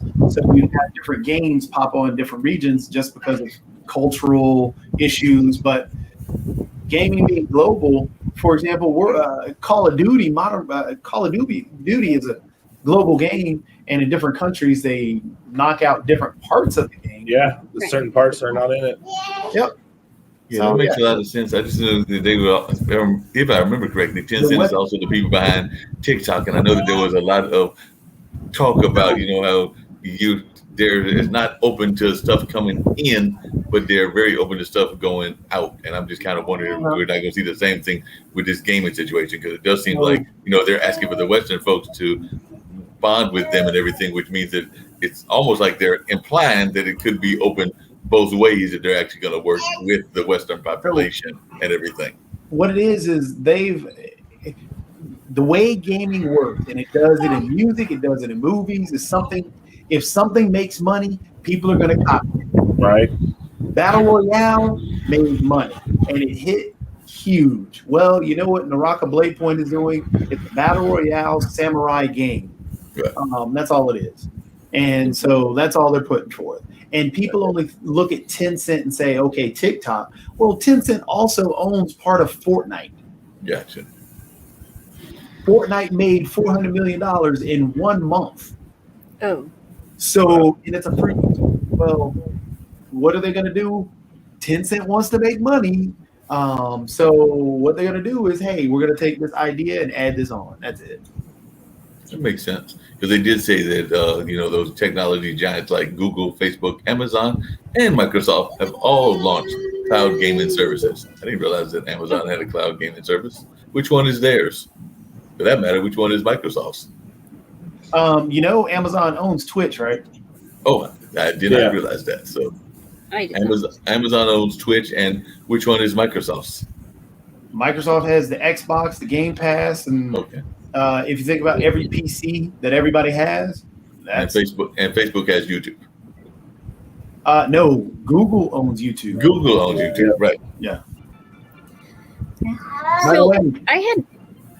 oh, go I ahead. was just gonna say, Donna, this is another game. This is, and John, I don't know if you like racing games much, but this is a great racing game. It's I like not every racing game, but yeah.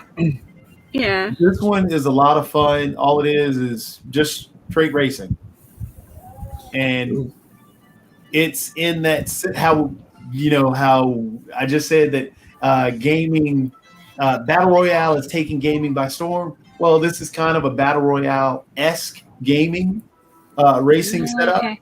So you get a map, and on that map or on that racetrack, it's just you driving by yourself. And it shows the images of others racing. But as you see, it gives you, I just jumped in and it just keeps rotating. So there's 59 players that are going to be playing the next map. You have 5 minutes to finish the race as fast as you can. It may take you a minute to finish this map, or it may take you less than a minute. But you just drive that map as many times as you want to and get faster each time. But other people are driving at the same exact time. So this is the car that I have. And then, so all I'm doing is driving. That's cool. So what's the name of this one again? Trackmania. And as you see, there are other people that are driving too. I can't bump into them. They're just images of the other cars. But I keep going around and around, and once I finish the map or finish the race, it'll tell me my track time, and I can start over if I want to. For example, I just hit that, and I can start all the way over, which I just did, and it'll start me at the beginning. That's cool. So I start again, and so now others have started because they may have fallen off the map. Like that. So I start over. That would be me. Yeah. 5 minutes to complete this whole thing. It also shows how I went. So it tells me how fast I'm going compared to how fast I went last time. That's neat. And so yeah, you just keep driving and driving. So yeah, it's addictive as all go get out. These are awesome. I can't wait to use these. And this is another free one. Those are the best. I actually do. I actually have the kids work like Monday through Thursday, and then Friday is kind of a makeup day. And so then I give them a list of games that they can choose from. If they finished all their assignments Monday through Thursday, then Friday is a, Friday game day or Friday free day. And so these are the kind of things that I would love that the kids will love. Yeah, like I said, this game, if any of your kids like racing, this one is just so addictive because you never know which map you're going to get, and it just keeps going through different maps or different tracks, and you just keep trying to beat your time. Nice. That's great. And then you can see other people's time too at the end, right? So that gives it that little bit of competition. Yep. So right now it says I'm in 32nd place. Oh, no, I missed it. So then I start back over. But again, I still have 2 minutes and 41 seconds to complete a lap to see if I'm in the top whatever. And then I get points for being in whatever top list I am in. That's awesome. Oh, I missed the jump. But yeah, that's Trackmania. It's addictive. That's great.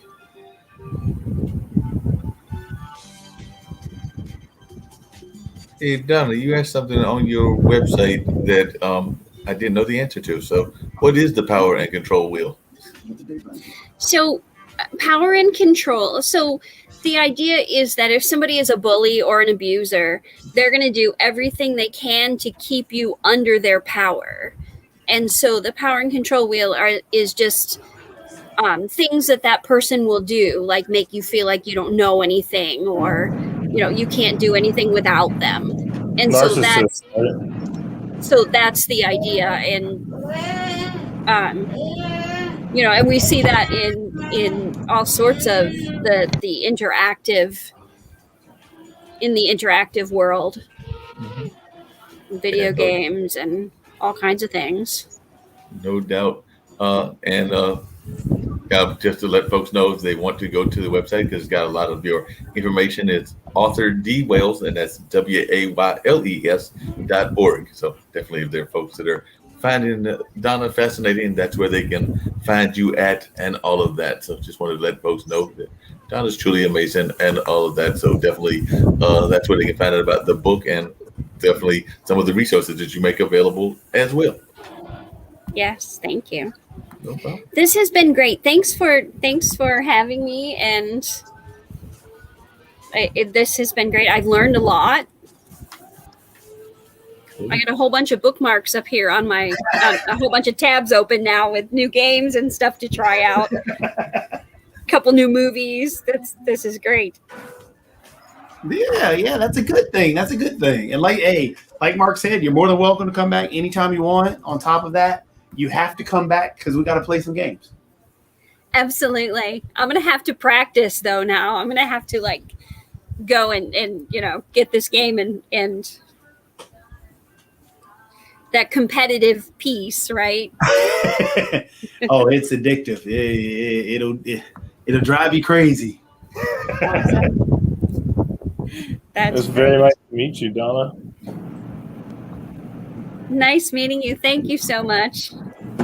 Yeah, we're just still sitting there going but she's at the beach. That's just not fair. So we're still going to get on your case about that. But definitely, always got to have you come back, and definitely want you to come back as often as possible, and all of that. I just was curious about being a speaker, because I know that's part of what you advertise yourself as well, and what kind of advice and thoughts you have about being a speaker, because you're definitely doing a great job of speaking on this show, and you are even featured back in June on something called the womenspeakers.com.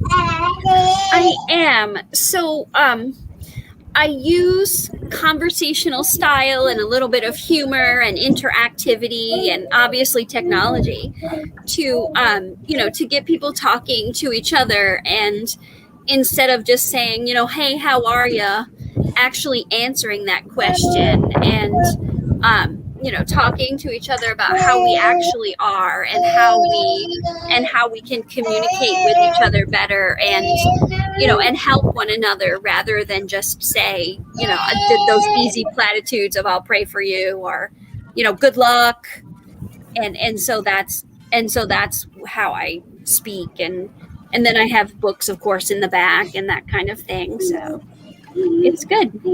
Sounds great. Quick question, Donna. Do you remember the game Bomberman? Wait, say that again? Do you remember the game Bomberman? For that while. I think I've seen some of the kids play, but not for a while. So this is the new updated version. So similar to how they've taken Tetris and made it into Tetris 99, where you're basically doing playing Tetris until the last person is there, or Mario. I forget what the Mario version is. There's also a Pac-Man version, which is, you compete playing Pac-Man until you're the last person, all in the Battle Royale style. Okay. They did a similar function with Bomberman. Oh, neat. And it's another game that your kids can play. That sounds great. I'm thrilled. I'm gonna have to go try all these out now. Because you just got tons of new games that you got to try out, including some of their classic old games. So you just got new ones you got to try out, and all of that. And like you said, the video game, and even the video game world is got various aspects of our society. Because you even talked about how in this show you met the second husband in the or the current husband through the world of video games, and actually one of my brother's best friends he met that way as well. So it's not the person he dated, but it's actually a good friend, and he met him because they were playing, I think, one of those battle type games. It might have been Call of Duty, and the gentleman has now moved to North Carolina because at the time he was up there in the Northeast with his family, but now he lives in North Carolina. But they met playing the games together, and at some point a job opportunity came here in North Carolina, and so he moved here to this area. But I do remember that that's how they initially met, was through the wonders of the video game. So maybe video games are the new bar or the new like meetup place or the new restaurants. Maybe that's what video games have also become. Jacoby is the new place for folks to do their socializing. Oh yeah, you can get the squad together, easy. I think especially during COVID, right? Oh yeah, Yeah, yeah. for sure. Yeah, well, when they were like, all right, when COVID first started, they're like, all right, everyone's gonna have to stay home. You don't go out, and I like, obviously it was bad, but I was like, as a gamer, I was like, oh, you know, like y'all didn't hurt my feelings. But yeah, this is Bomberman. All you're doing is trying to trap the other people. Oh, get away from me!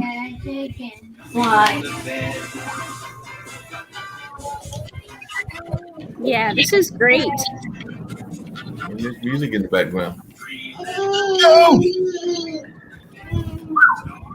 Hey, Jacoby, you would have enjoyed yesterday's interview that I did. I think it was on the second show, but there was a gentleman. He actually goes on Clubhouse, and actually in just about everything that he does, including movies, by the name of Thrilla. But he actually was one of the original break dancers and the break dancing crew out of the West Coast. So I forgot the name of that first crew, but he was part of that crew. And I also learned that he is a video gamer. So I sent him an invitation like I did Donna. He didn't pop on this time, but he may pop on into the future because he's grew up on those video games in addition to breakdancing. And he still is involved in breakdancing and making a movie about being the part of that original crew. So, you know, he was excited about breakdancing being at the Olympics in 3 years. So we definitely talked about that. They had some great conversations. But every time I have these guests, I find out that they are also in your space. So he may be making an appearance in the near future as well. Because I did send him this link, and I'll probably send him next week's link as well. But I know he's also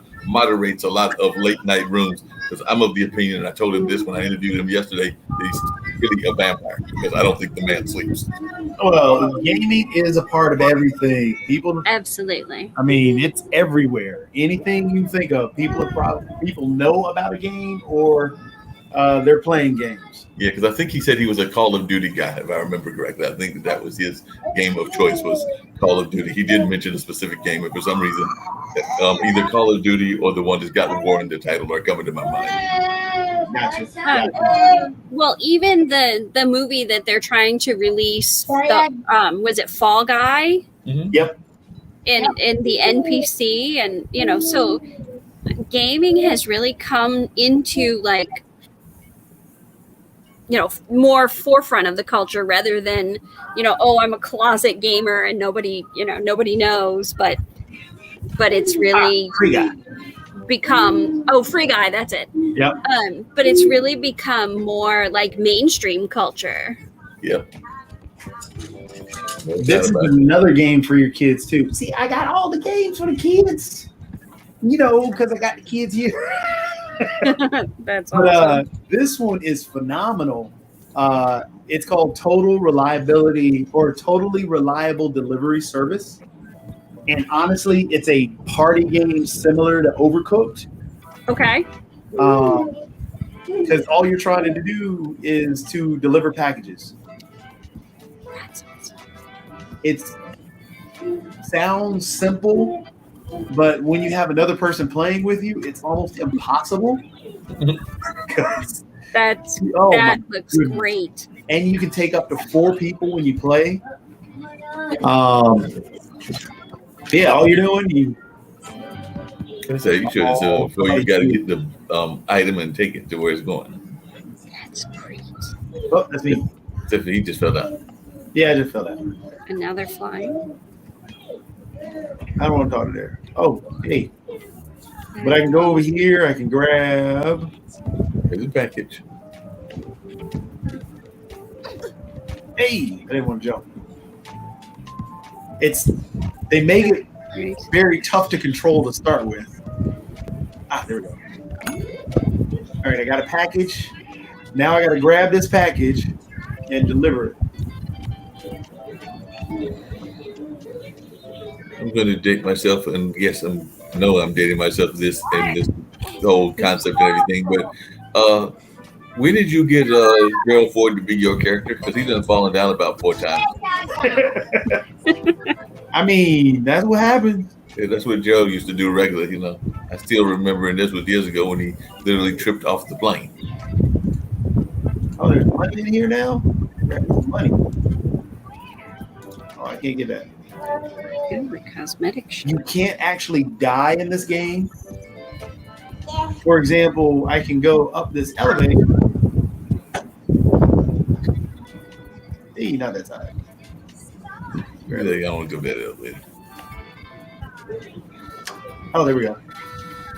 I can go all the way up the elevator and you can take an airplane. You end up getting in an airplane trying to deliver a package somewhere else. And you fall out of the airplane.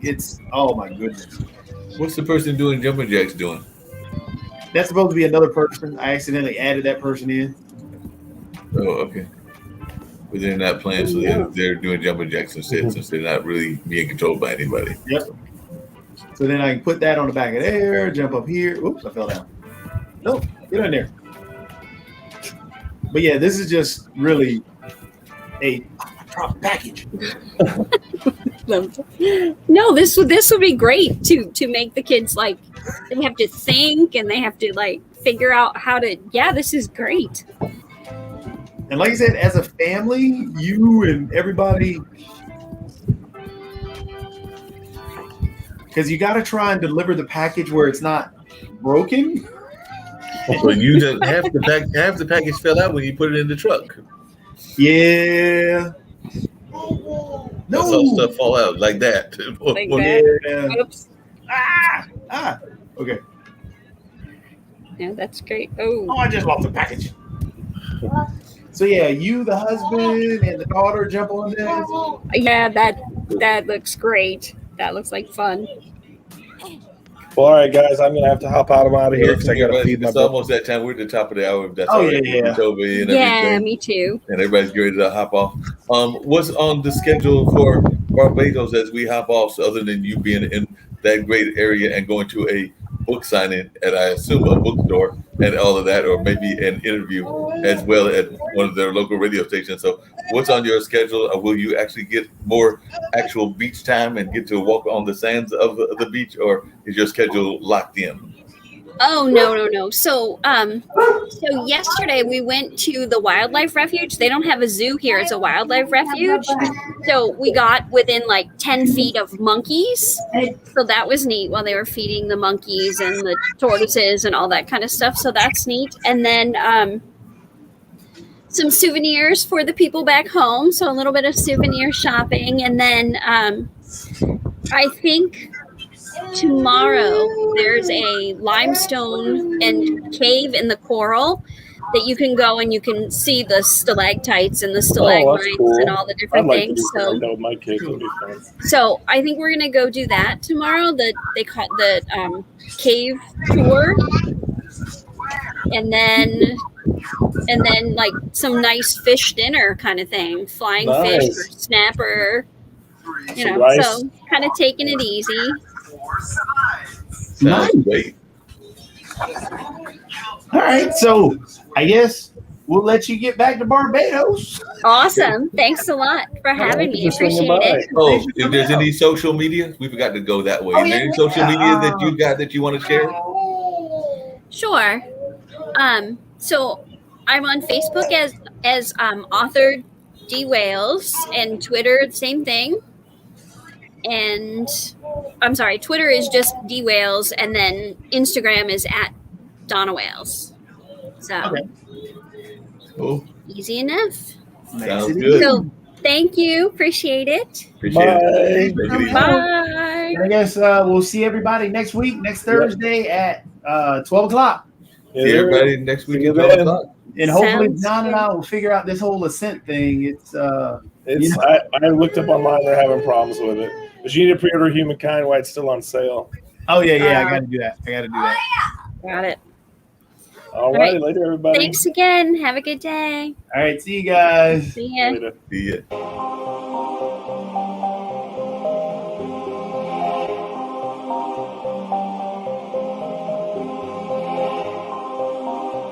Being able to represent yourself as who you are helps others to speak for themselves.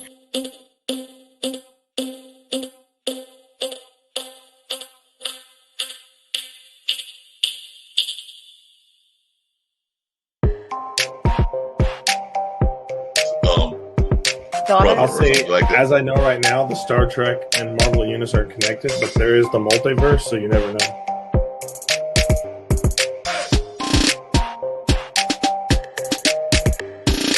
Who's her? You know her.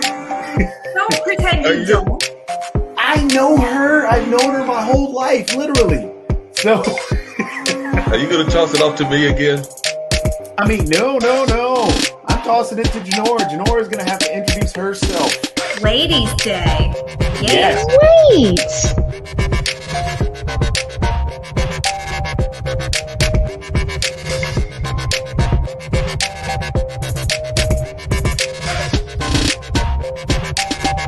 I don't think there's a video game that simulates what it's like to have a family.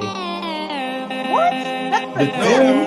Definitely simulation game. Are you kidding? I get left burned on fire. My mom leaves the stove on. That ain't a family. My house burns down half the time. That's exactly what that's supposed to be.